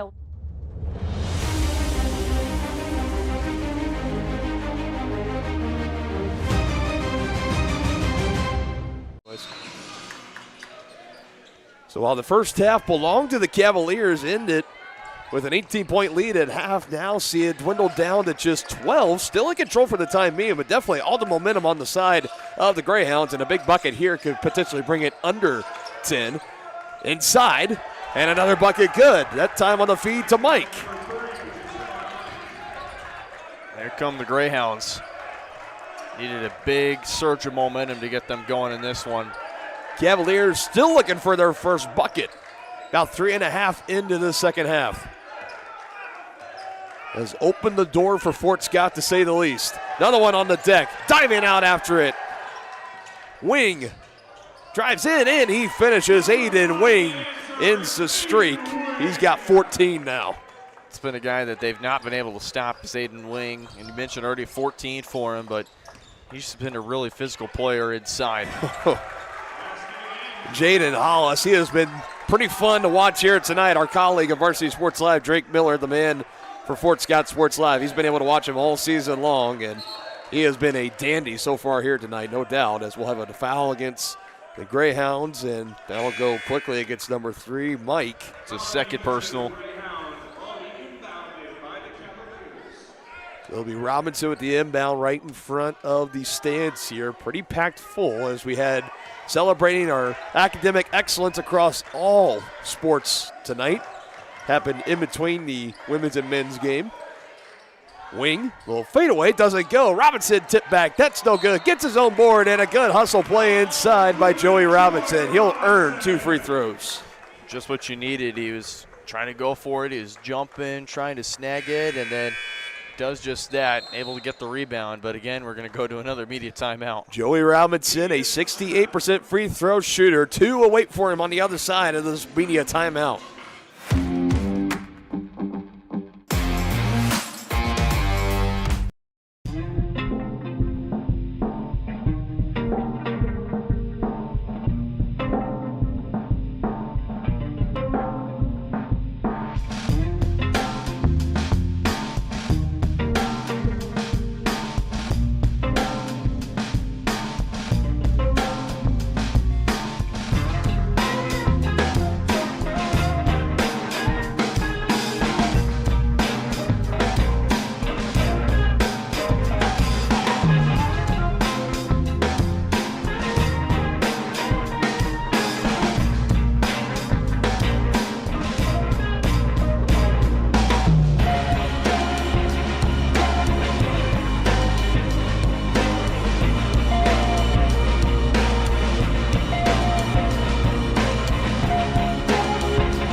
So here's the 2 free throws for Joey Robinson on the season at 68%.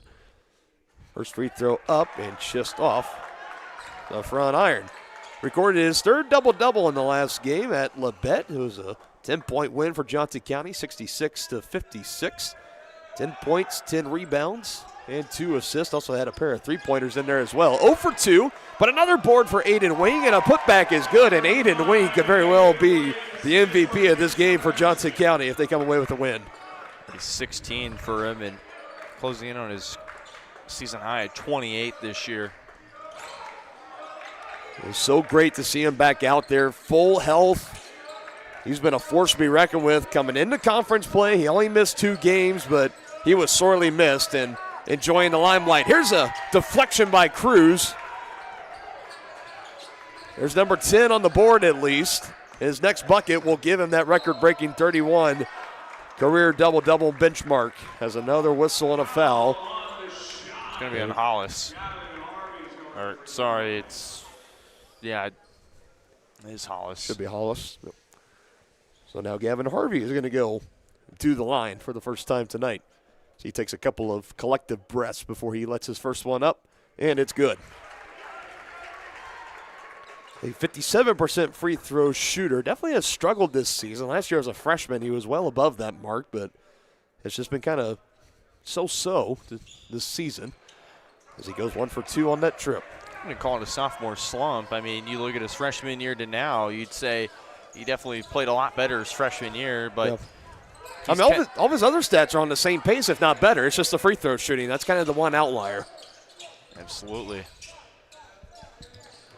I think he's kind of just really accustomed to being kind of a role player this year instead of having to try and find outlets to score. Inside, Johnson County fans getting a little displeased. Porter now will give it a little baby flush. Cavalier fans flustered that they didn't get a foul.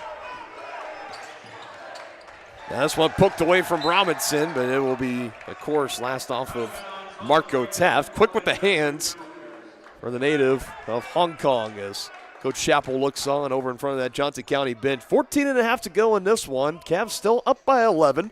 They open up with a 18-point lead. The Greyhounds got it to within 10. Haven't been able to make it single digits, however. Johnson County has been able to find their rhythm back on offense. There's Webb, and he's fouled.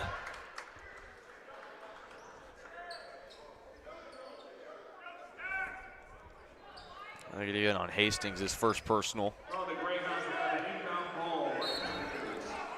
Lob, Cruz, and you'll have a chance to get that double-double at the free throw line. We mentioned Coach Shettle, he really, as of late, been really loving that inbounds play. It's just kind of lobbing up in the middle. If it's Wing, if it's Walker, if it's Cruz, whoever it is inside. This time it's Tavian. And here he goes. 9 points, 10 rebounds. And there's his 31st career double-double, the all-time record here at Johnson County. Boy, we had to wait about an extra second or two there as it hung on the rim. Congratulations, Tavian. 1-for-2 trip there. A successful trip, nonetheless. Breaks that record. A three on the other end, no good as Aiden Wing runs through a man, and Taft, he hit the deck pretty hard. I believe Tavian's going to check out of this game, unless it's for Aiden. Yeah, it's for Walker's coming out, and it will be for Aiden Wing, so Tavian will stay out on the floor right now. A man out of Bonner Springs, Kansas, home of the Braves, has been a phenomenal player here. Averaged a double-double his time as a freshman. Going to do the same here in his sophomore year. Now the all-time leader in career double-doubles. He passes Jalon Whitehead, who had 30 back in 2021 and 2022. We talk about how good this program's been. He's on an undefeated program right now. His high school team, Bonner Springs, they're also undefeated right now. 20-0 on the season. Got his younger brothers on the team as well. And an and one opportunity for Tavian. Oh, and he's hurt. Got to get that sneaker back on. I thought he was hurt for a second, but I think it was just a sneaker. Everyone just took collectively held their breaths. I think everything, that was just all sneaker related, that light gimp. And he's still kind of tweaking that towards the front of his foot. Some of his calf, too. Yeah. And the ears of Coach Chappell are perked along with the training staff for Johnson County. Can't finish the N1 opportunity. 1 for 3 at the line tonight, and maybe for Coach Chappell, will he go and bring a sub in for Tavian? And for the time being, he's going to leave him out there. He's going to trust his star sophomore. If he says he's good to play, he's going to leave him out there. Hollis bailed out by Boone. Now the ball in the hands of Taft. His pull-up on the left side is good. That was Hastings, I believe. It is Hastings. My apologies. It's just 4 for Hastings today. Or 6, sorry, 6. There's his free throws as well. So 6 for Hastings today. And that one turned right over. Third turnover of the half for Johnson County, but short on the land on the other side. Fort Scott begging for a foul call. Not going to get it. Meanwhile, Walker adjusted midair, and he's fouled. And Fort Scott is irate over on their bench right now. Don't get the whistle on their end. Heavily disagree with the whistle on Johnson County's end. This is kind of similar. I know it's been a little bit of time, but the last home game against Highland was on a Saturday, and this was kind of the same feeling of those calls going against Highland, or not going for Highland, however you want to look at it. And eventually their head coach got a double technical in the final 2 minutes and was ejected. I'm not saying that's going to happen again here, but definitely for Fort Scott and second-year head coach Matt Glover, he's pretty hot over there, and he's still barking at the officials, trying to coach his team at the same time, but also try to talk with these officials and say, hey, when are we going to start getting those whistles on our end? I heard a few fans have a few remarks too, so I wonder when Jim Dice is going to issue a warning. I don't know. We'll see. Usually you hear it over the PA announcer during a timeout. He'll just give one more kind reminder. That's another foul. It's going to be on Devin Boone. He's irate too. You see Coach Glover. Yep. Tempers are starting to flare up a little bit on the bench, out on the floor for Fort Scott as well. Looking up at that scoreboard, they're down 11. Johnson County is in the bonus. 8 team fouls for the Greyhounds, just 4 team fouls for Johnson County as we're under 12 and a half to go. It's been physical basketball in this second half. Cruz on Porter, gonna test it with the left side, and it's good for Tavian Cruz. He's got 14 and 12. Impressive for Tavian tonight. Pretty emphatic stamp on that record-breaking double-double. Now the only question for him is how high will that double-double total get for the next young man that wants to come in and try to break that record. We'll go to immediate timeout as tempers flaring. It's been physical basketball. Something to keep an eye on. This is what to expect here in the Kansas Jayhawk Community College Conference as the PA is relaying that Tavian Cruz has broken the record. I see the Cruz family right here giving their man a standing ovation. Look forward to talking with him after the game. It's been a good one for Tavian. It's been a good one for Johnson County. Cavaliers lead by 13 as we step aside.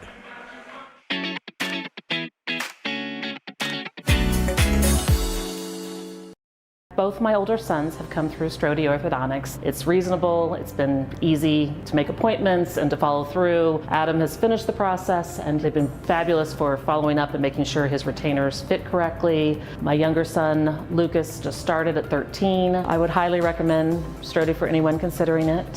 Starting the braces process, they'll tell you what's going on and make it easy, not scary, well-informed. It's nothing you can't handle.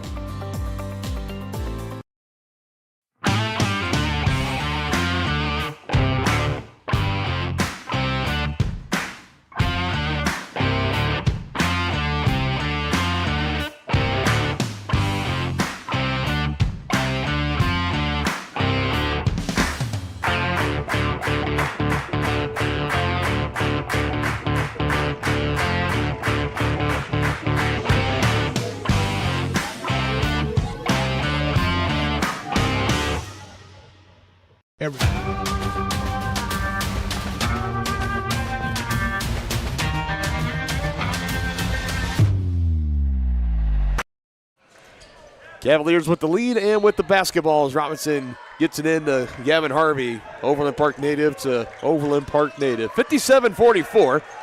Harvey being tested by Hollis as he brings it across the timeline. Dylan Funk, Brendan Bolin, Caden Carbajo on camera with you folks tonight here on Johnson County Sports Live. So the women's team for the Cavaliers continue their undefeated season. Both the men's and women's here at Johnson County now a combined 54-0 as Walker gets that bucket to go. Emphatic response for him, making his way down on the other end. Rightfully so. He's got 12. Here's a three on the way. Hastings no good. Robinson collects, and it finds its way to Trey Fulcher. With the win for the men's team, it'll go to 55-0 combined between the men's and women's squads here at Johnson County Community College. Still the only JUCO in the nation. Only college, only university in the nation, with both the undefeated men's and women's basketball team. Just awesome stuff.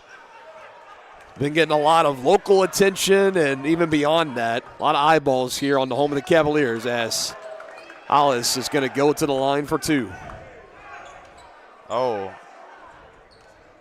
And Bryce Walker, yeah, something happened where I want to say it was maybe borderline that Walker kind of walked a little bit over Hollis, and bench irate, Coach Glover irate, Walker was even fed up too, so it's something to monitor with the tempers flaring in this gymnasium. And we still have just over halfway to go. 10:53 in the ball game left as Tavian Cruz will check back in for Johnson County. Jotwine Mike will check in for Fort Scott. Bryce Walker is going to be the man to check out, and Coach Chappell talking with him as he makes his way over to the bench too, coaching him up, but also might be saying, let's try to keep those tempers in check as heads-up play by Harvey, who just tips it over to the near corner for Robinson to track down. 6th rebound already for Joey. Just that veteran experience of Gavin to realize, I'm not going to get this board. Let me tip it over to my guy on the other side of the floor that can. Nicely done. In his hands right now, Harvey. Inside, Cruz. Quick give to Wing.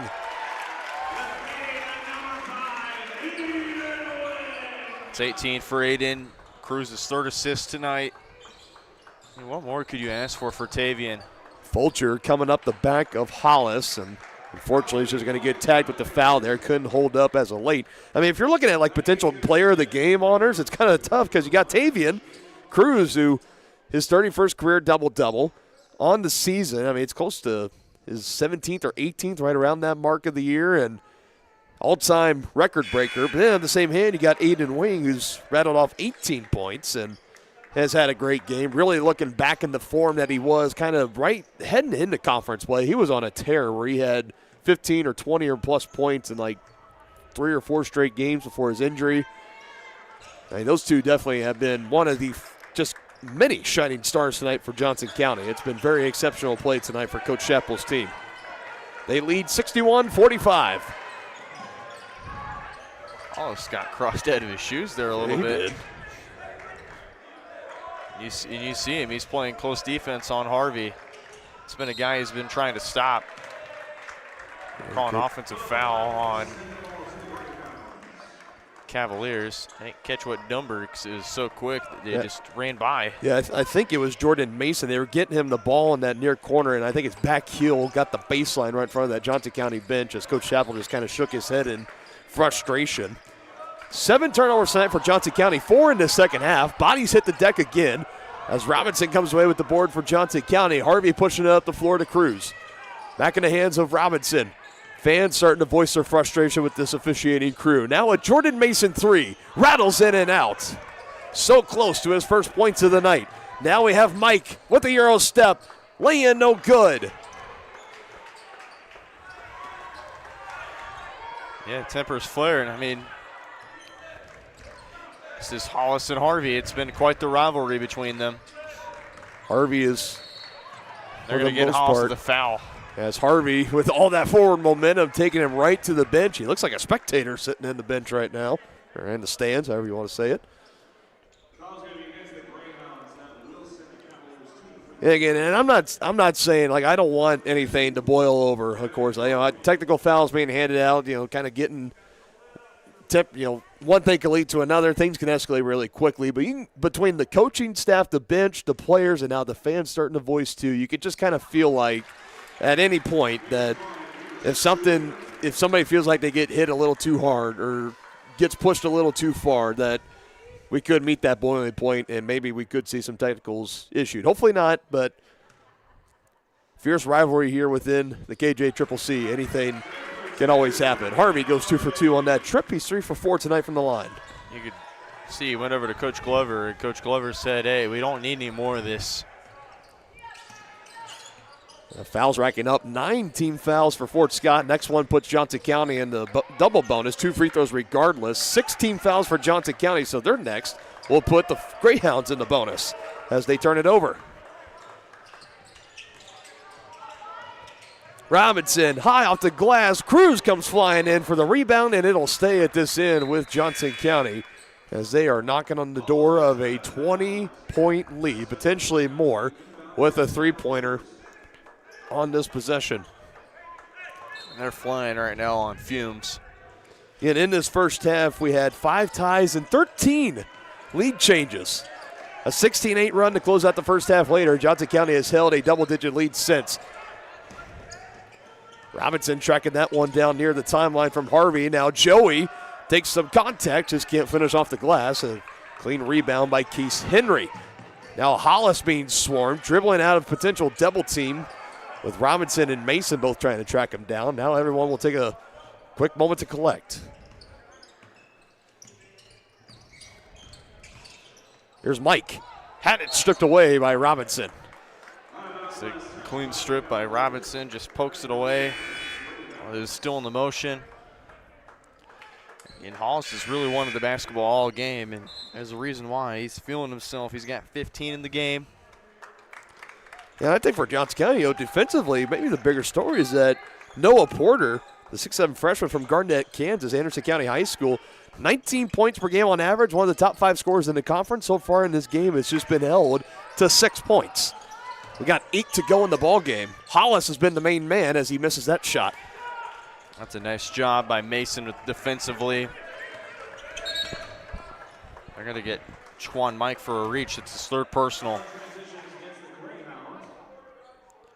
He's got to be careful. He was walking away, talking to the official, being escorted by his teammate Marco Taft to bring him back over to the bench, and we'll go to a media timeout. That's the 10th team foul, so we got 2 free throws coming up for Gavin Harvey. Cavaliers in the double bonus. The remainder of this one, they lead 63-45.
Chet. So again, bonus free throws. More than likely, it's going to be for both teams. Johnson County, their next foul, puts Fort Scott in the bonus. Double bonus time, though, for Johnson County. So 2 free throws for every foul. Gavin Harvey will step up to the line here. So far, 3 for 4 on the night. And his first one is up and good. Closing in on tying his season high in free throws made. Do it right here. For his 5th, and he's got it.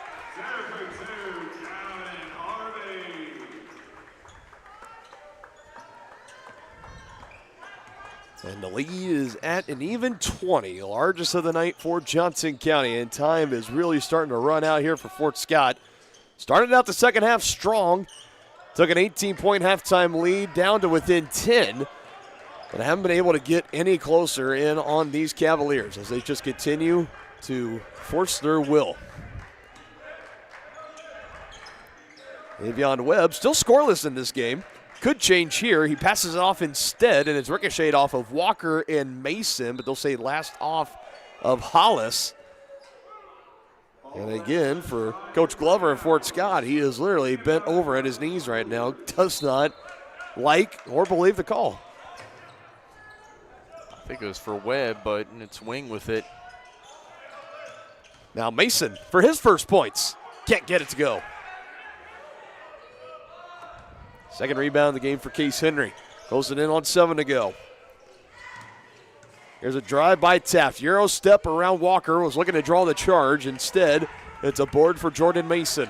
And Johnson County, not afraid potentially to slow some things down, melt this clock down with a 20-point lead. Close out with their 27th straight win. Bryce Walker on the feed from Aiden Wing. 14 on the night for the man from Springfield, Missouri, Bryce Walker. What a game it's been. He did it right through contact. He had Hollis reaching in on him, and he was still able to finish the basket.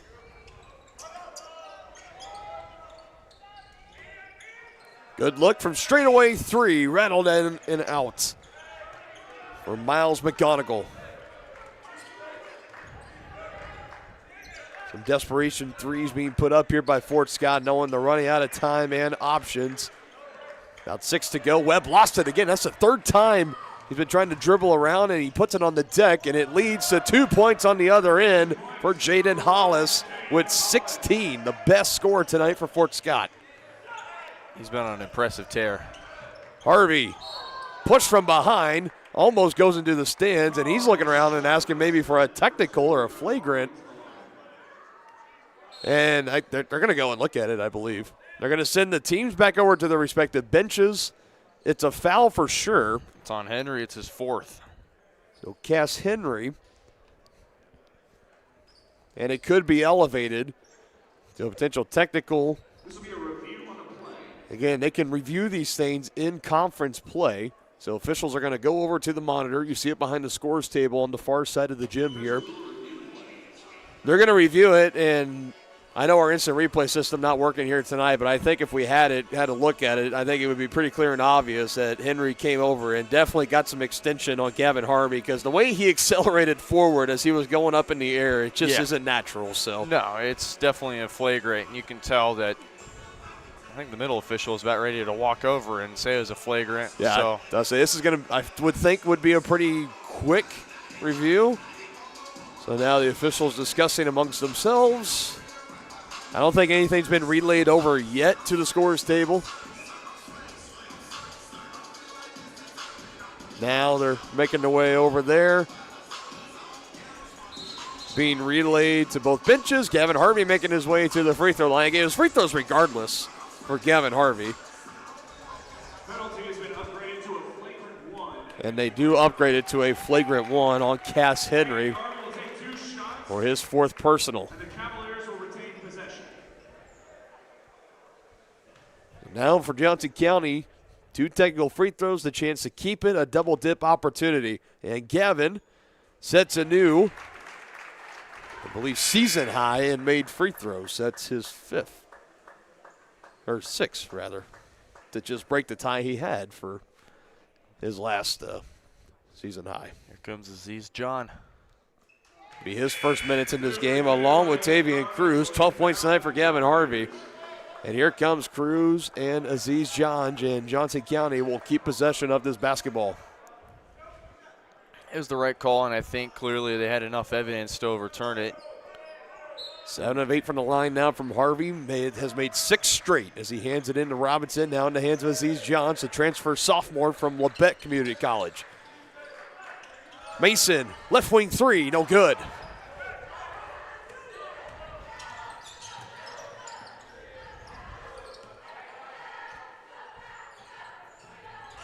They're going to try and set something up for Hollis. Cavs lead it by 22. They beat Fort Scott on January 24th in the first game by 25. Mike, head fake, got Harvey off his feet. Just lobs it over to Boone in that far corner. Under 5, Hollis for 3, and it's no good. That's pretty short there. Knew he was running out of time, had to put something up. Yeah. That's it. Johns looking for his first points, and he gets it on his first shot attempt. Aziz Johns.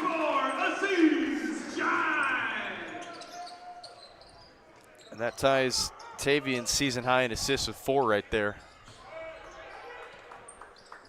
Another shot on the way, and it is good. That's a 2.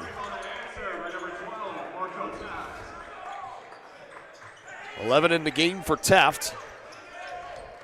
Just a heave up the floor. Janj has it again, out to Robinson. Thought about it, but holds off. Gavin Harvey will burn off a little bit more. Under 15 on the shot clock. Drives, trying to come back to the middle. Somehow finds Aziz Janj, who's just short on the shot attempt.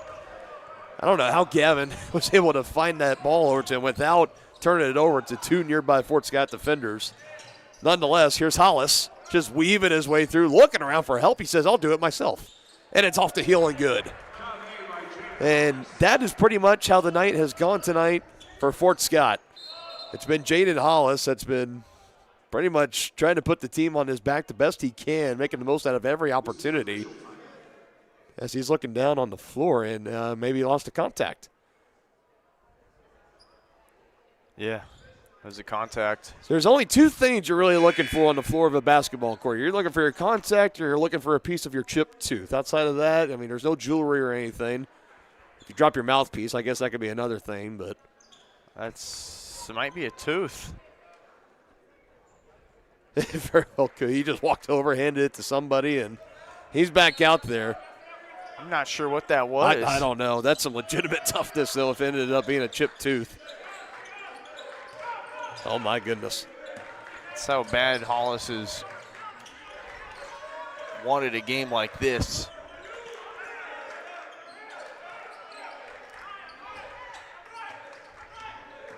Harvey, no look pass across the way to Robinson. Catch and shoot, and the 3's no good, but a foul first.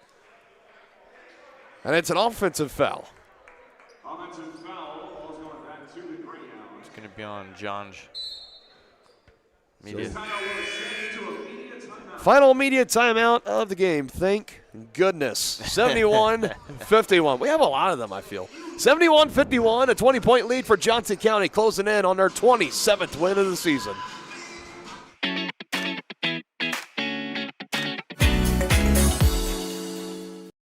Every tax season, a villain rises.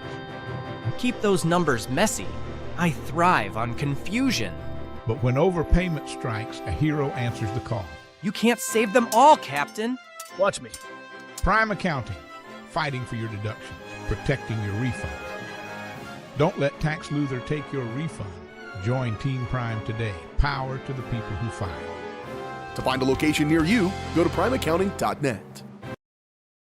As a 50th birthday present for myself, I went ahead and chose to get myself braces. I had braces when I was a kid, and I had not done the whole retainer routine that I was supposed to, and my teeth had gotten out of whack. So Strode Orthodontics was highly recommended to me. I came down here and immediately was impressed with the professionalness of the staff, as well as just the kindness and the happiness and the joy that's in this office. I knew that this is the place that I wanted to come. It had to be a good place, and this was a good place. Hey, you ready to go to my mom's? Well, I can't go today. I have to mow. It's probably going to take all day. Well, that's too bad. Don't work too hard.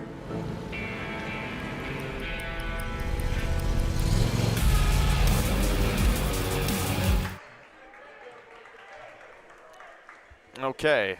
Okay, so yeah, somewhere in the middle of that. And okay, so initially, when we stepped aside for the media timeout, it was a foul against John. At least that's what we thought, but it looked like a technical was handed out instead again to Fort Scott. John goes 0 for 2, but they still get to keep possession of the basketball. That was something that the officials talked about in between the break, or was just something that we just didn't quite catch going out of our last timeout. Meanwhile, it's on the floor, and it's going to be controlled here by Mike.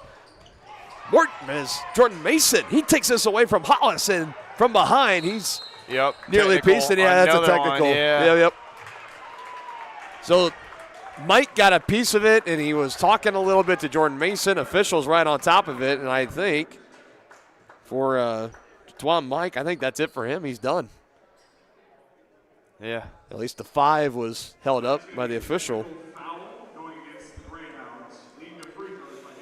This has just been. So it's again, like I said, I was hoping it wouldn't come to this where technicals were going to start being handed out left and right, but I think since I've said that, we've had 2 or all 3 against Fort Scott handed out within that time. You had 1 technical foul against Johnson County and Gavin Harvey at the very beginning of this game. As Harvey, he's getting pretty comfortable at the charity stripe from here, but he misses that attempt. Yeah, it's just been, I hate to say it, it's just been an ugly game. And I don't really like using those words that much, but in the span of you have 3 technical fouls already, you have your coaches to be warned several times. It's just not been a good game at all. Yeah, and from the aspect of Fort Scott, we're talking about, that's, we saw this with Highland in the last home game, and similar frustrations here for Fort Scott as this one's bobbled, coming back the other way. Robinson measuring up his defender, and a clean block by Boone. Denying Robinson. Now Hollis back the other way. Misses his lay-in attempt. Cruz pulled off there late. Porter was looking for a flush. Instead, we'll just lay it in. And again, Coach Glover asking where's the foul, and he's not going to get it. And Coach Glover's got to be careful with these officials, not afraid to give a technical out. And there's the violation, a 10-second violation against Johnson County. So the pressure works in favor of Fort Scott that time. 6 turnover of the half for Johnson County. Fort Scott's got plenty of work to do when being down 19. Porter, it's in his hands. He's got 8. He hands to Hollis to his left, who's got 18 as he goes baseline.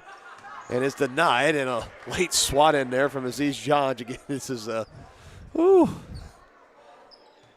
pretty safe to say out there on the floor you could cut the tension with a knife. That's Fulcher's 5th. I think. Yeah, it's Fulcher's 5th. So we've had a player foul out for each team. Yeah, it's been, and I honestly think for Fort Scott, I think you might have had 2 players foul. I can't, just off of initial body language, that one technical being handed out, not the last one, but the one prior, as Cruz goes down to the ground and travels with it. Just he can't believe it. He sat there in disbelief. He's like, are we serious? If we could have zoomed in on that, that would have been the new meme of the year. It was kind of just raising up down on the floor. We get the towel wand out to soak up the moisture. Tavian's just too stunned and he can't believe it. Speak, yeah. He literally has been rendered speechless. Lob in to Porter. Hard collide into Cruz, and the rebound pulled down by a wing, and there's the technical. There's the technical. And that one's going to be against head coach Matt Glover. Yep. Wow. That is the 4th technical on Fort Scott today. Unbelievable. 5 total in this game. Just 1 to Johnson County, and you mentioned that's number 4 for Fort Scott, and the next one is going to see Coach Glover get an early start to the locker room. And this Fort Scott team, they are just having a hard time trying to really keep it together, keep their emotions in check, keep their tempers from flaring. Gavin Harvey again going to the free throw line. He misses. So he missed 3 straight, but he makes that last one. Just one away from tying his career high in free throws made.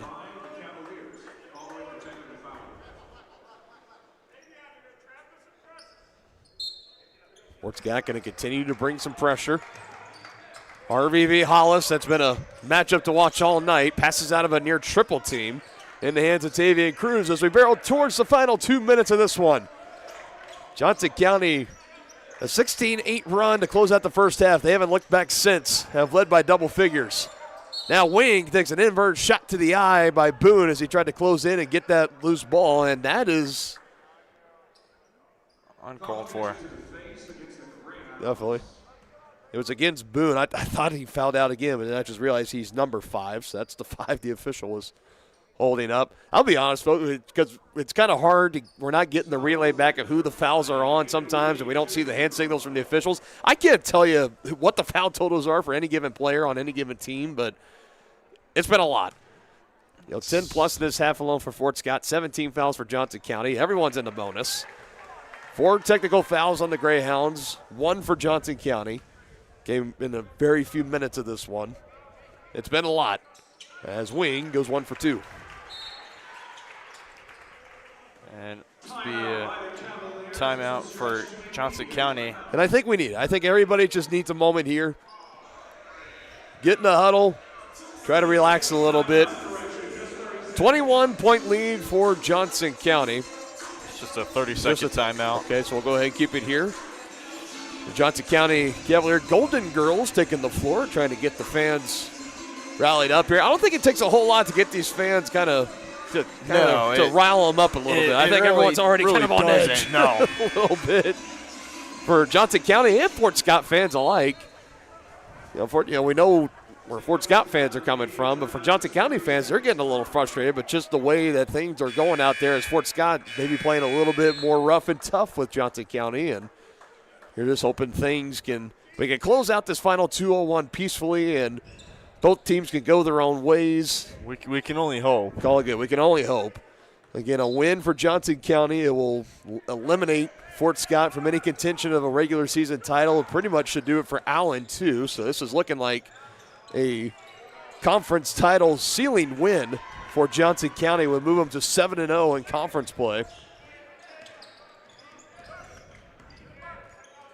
Harvey lobs it over to Webb. Swift crossover. Again, no points yet for Evion Webb. Was the leading scorer against Labette with 15 off the bench. Here's Cruz. Spin cycle. Can't get it to go. So close.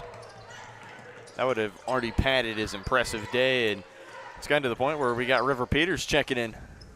First time we've seen River out there for quite some time, and now a foul going to be called here on Cruz. Not a fan of that one. I don't tell you that. It just, I feel like Tavian just got more ball. Yeah. And I can hear his family down there. They're like, that's a clean block.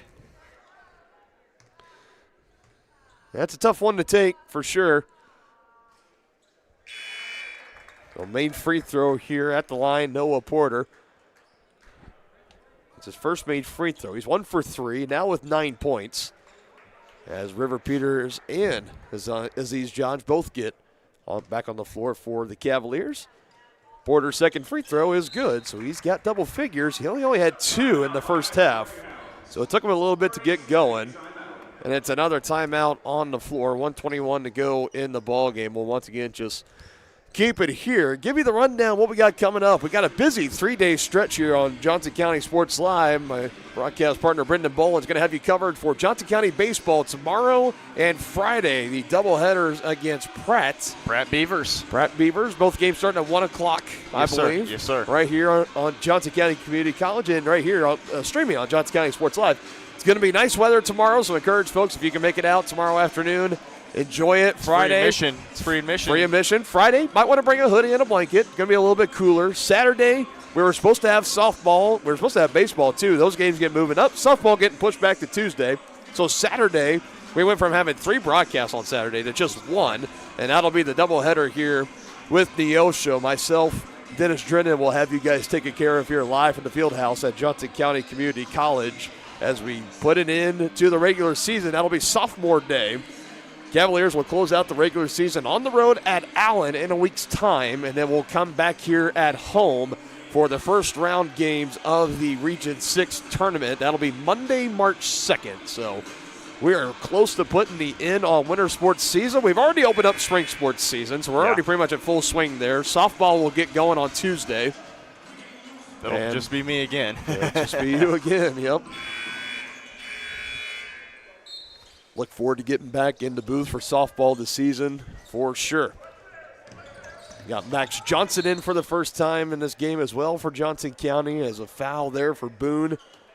I think Coach Chappell kind of just raising his arms in there like, why are we fouling here? Yeah, I agree with it. Like, and I get it. You're playing hard to the end, and you just like that. Well, we just had our athletic director Tony Tompkins. He just went over to the Fort Scott bench and was talking with Matt Glover, and was kind of the way he was moving his hands and his arms. I don't know if he was kind of in the way of, like, moving side to side as like a home plate umpire saying safe. Like, I don't know if he was trying to say, like, hey, no more of that, or it could have been a variety of different. I'm not going to speculate, but probably no more. That's, if I had to guess. Yeah, because I think people can tell that things are really tense out there between these two teams, and the more and more we get fouls, that means you get hands on somebody. If somebody, again, if they feel like they got hit too hard, pushed too much, that could be enough to send this thing to just pure chaos, and we don't want that. We're 68 seconds away from a win, and we just want to close this out peacefully. Yeah, I see Jim Dice and Tony Tompkins on the far end, right by the table, just in case. Greyhounds still bringing the pressure up the floor in the hands of Max Johnson, back in the hands of Avion Webb now. Fort Scott continuing. They're going to keep fouling. Don't know why if they're down 19. Yeah. It's confusing to me. To the thought I had earlier, I get to the point where you want to play it through. You want to play the full 40 minutes. I respect that. But at the same time, you got to realize the situation. You got to read the room and realize that tensions are very high. You don't want to risk anything getting too out of hand. And looking up at the scoreboard and realizing that we are now down, back by 20 points, under a minute to go, 55 and counting. There's no need for this. Let's wrap this one up. And I'm sure Johnson County being told the same thing. Let's just try not to foul. And right as I say that, Jaj and Walker both left their feet. No whistles. And now we do have a whistle, and it'll be Coach Glover calling a timeout. Okay. One of remaining 2 timeouts. Both teams now just 1 timeout left. And for Coach Matt Glover, I mean, right now, this is strictly just kind of playing it out for pride and just something to maybe build off of going into the next game. This game is over. Johnson County will win and will move to 27-0 on the year overall, 7-0 in league play. But, yeah, I'll tell you one thing. It's going to be kind of interesting in that handshake line after the game. Yeah, or maybe we just like to go back to COVID protocols and just kind of give a wave and say, hey, good game, and just everybody goes back to the locker room. I don't know. We'll see. Get the big 3 of Jim Dice, Tony Tompkins, and Tyler Cundiff. And, oh, okay.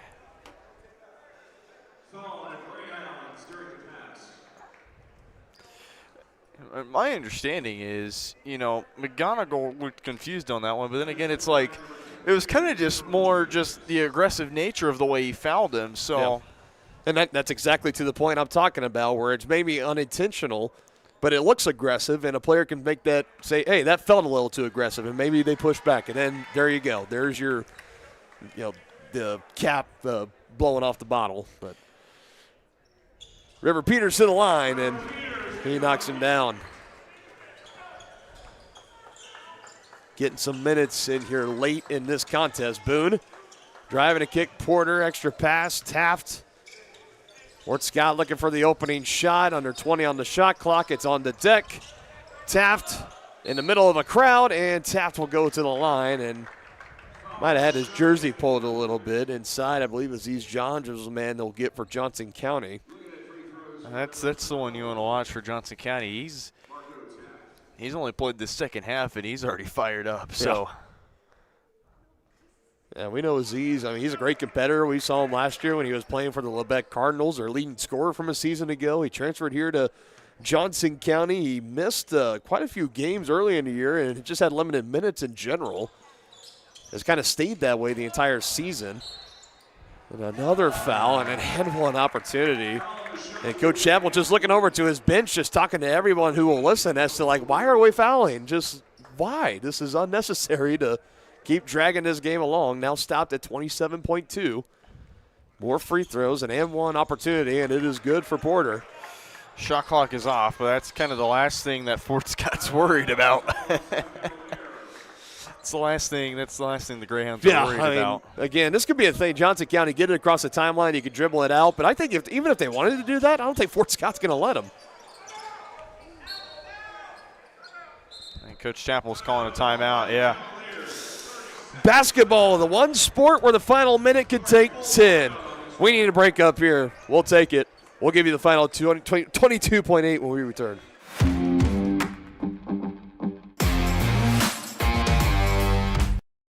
Hey, you ready to go to my mom's? Well, I can't go today. I have to mow. It's probably going to take all day. Well, that's too bad. Don't work too hard.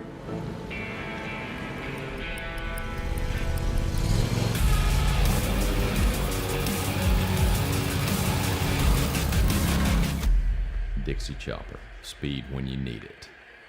See the full lineup at hersinc.net. Call 913-247-3530 or just stop on by.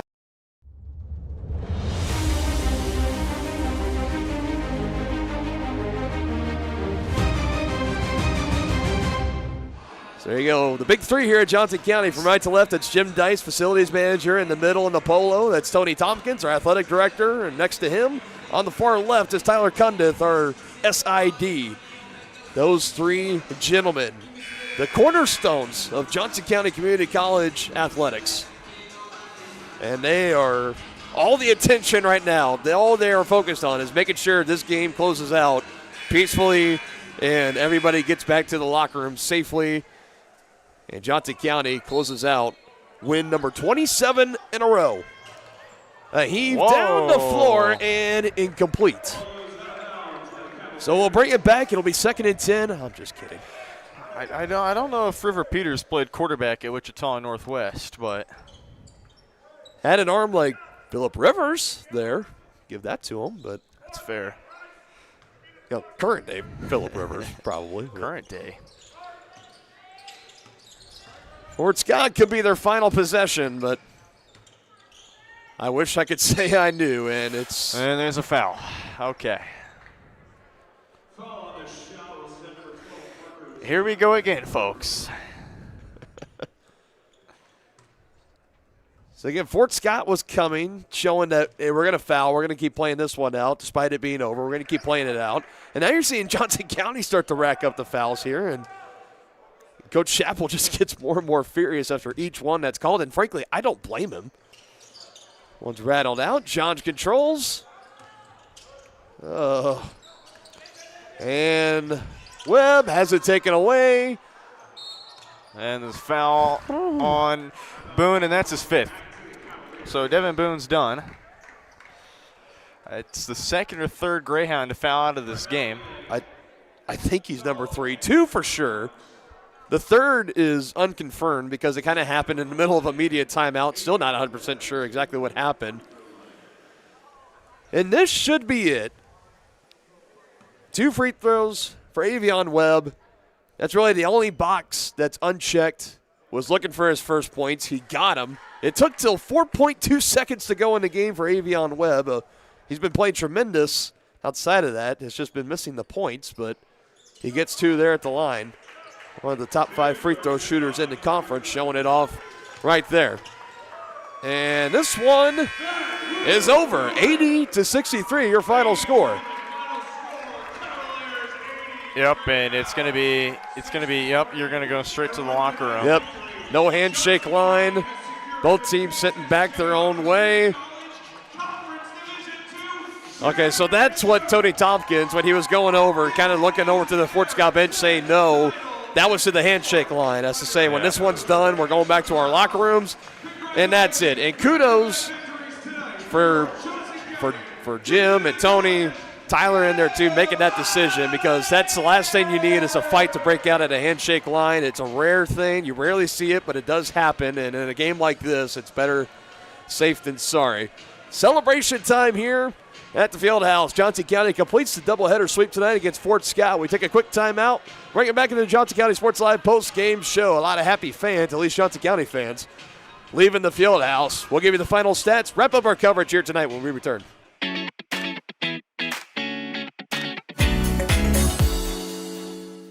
My experience at Strode Orthodontics was amazing.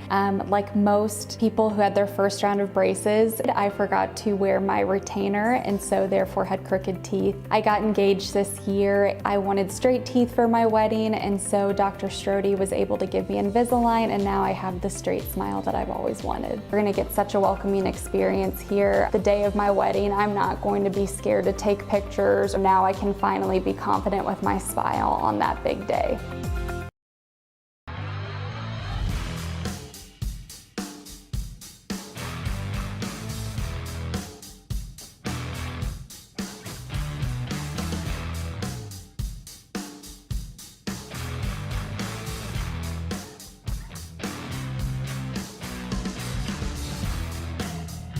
See the full lineup at hersinc.net. Call 913-247-3530 or just stop on by.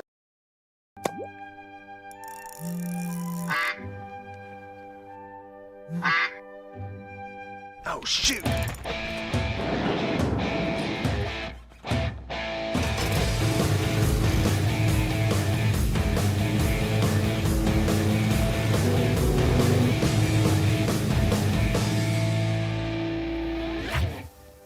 See the full lineup at hersinc.net. Call 913-247-3530 or just stop on by.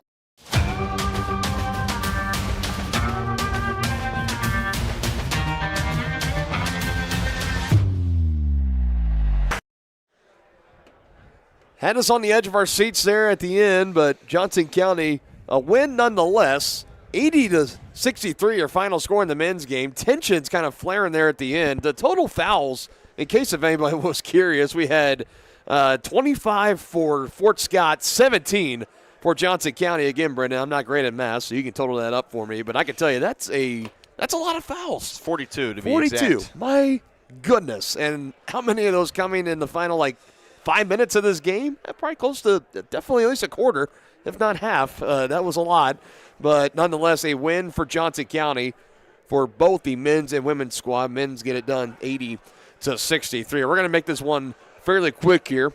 Wrapping up our coverage, you had 4 different Cavaliers in double figures, 3 starters, 15 for Gavin Harvey, 19 in the leading scorer of the game tied leading scorer of the game for Aiden Wing. For Fort Scott, it was Jaden Hollis who had 19. 14 for Tavian Cruz, the big note for him with those 14 points and 16 rebounds. Are you serious? He collected his 31st career double-double, now the all-time leader in Johnson County men's basketball history for career double-doubles. Broke the tie at 30 with Jalon Whitehead when he did it about 4 or 5 seasons ago. 13 off the bench for Bryce Walker. Outside of that, you had 2 for Joey Robinson and 9 for Trey Fulcher. And off the bench, 2 for Aziz Johns, 3 for Avion Webb, and 2 for Max Johnson, 1 for River Peters. Look, Brendan, this was a game, we could say the final score, that kind of sums it up. This was a game that was highly competitive at the start. It was the lead, 13 lead changes, 5 ties. It was tied at 20. We took immediate timeout. A 16-8 run for Johnson County, had an 18-point lead at half, and they led by double figures all the way since. Fort Scott had a rally there at the start of the second half, but still not enough to overcome the number 3 team in the country, Johnson County. Yeah, Johnson County controlled this game in the second half, and, it was a close second half, 35-34 in favor of the Greyhounds by just a point. But, again, Johnson County just domination in all facets. And you can look at the score total, and you can say, oh, it was a close game. Johnson County had a good lead for the most of this game, but until the fouls started piling up and the free throw trips got to be excessive, you look at it and you just kind of scratch it off as Johnson County had a good control of this game. But, I'm not saying that fouls were the culprit of this game being closer than it should have. I'm just saying that, when you foul when you pile up 42 combined fouls, it gets to a point where you kind of look at this and you're like, okay, how many points could be off free throws per se? So 13 made free throws for Fort Scott, 22 made for Johnson County. On 35 attempts. 35. Wow. 35 free throws made for 57 attempts. 35 of 57 combined free throws for both these teams. So part of the reason we all were surprised when this game ended, we looked at our phones and it was like, it's 9:30? Are you kidding me? We never stay these late during these doubleheaders and starting at 5:30. But, yeah, those fouls and stuff will slow down a game in a hurry. And that's a little bit of what we had here tonight, and that's going to do it for us here. The women get it done. The men get it done. So both teams now combined 55-0 on the year. They will close out their final regular season home game this Saturday against Neosho starting at 2 o'clock. Myself, Dennis Drennan, will be on the call for that one. Brendan is going to have you guys covered tomorrow and Friday with baseball here at home against the Pratt Community College Beavers. Both of those games will start. Pregame shows around going live at about 12:50 with first pitch scheduled for 1 o'clock on both days. Get out, enjoy the nice weather, and enjoy some great baseball as well. Support our Cavalier baseball team. We'll have you here for the Fieldhouse basketball game coming up on Saturday, but alongside Caden Carbajo, Brendan Bowen, the rest of our entire outstanding crew here at Johnson County Community College, a part of Varsity Sports Live. I'm Dylan Funk saying so long, and we'll see you next time here on your home of the Cavaliers, Johnson County Sports Live.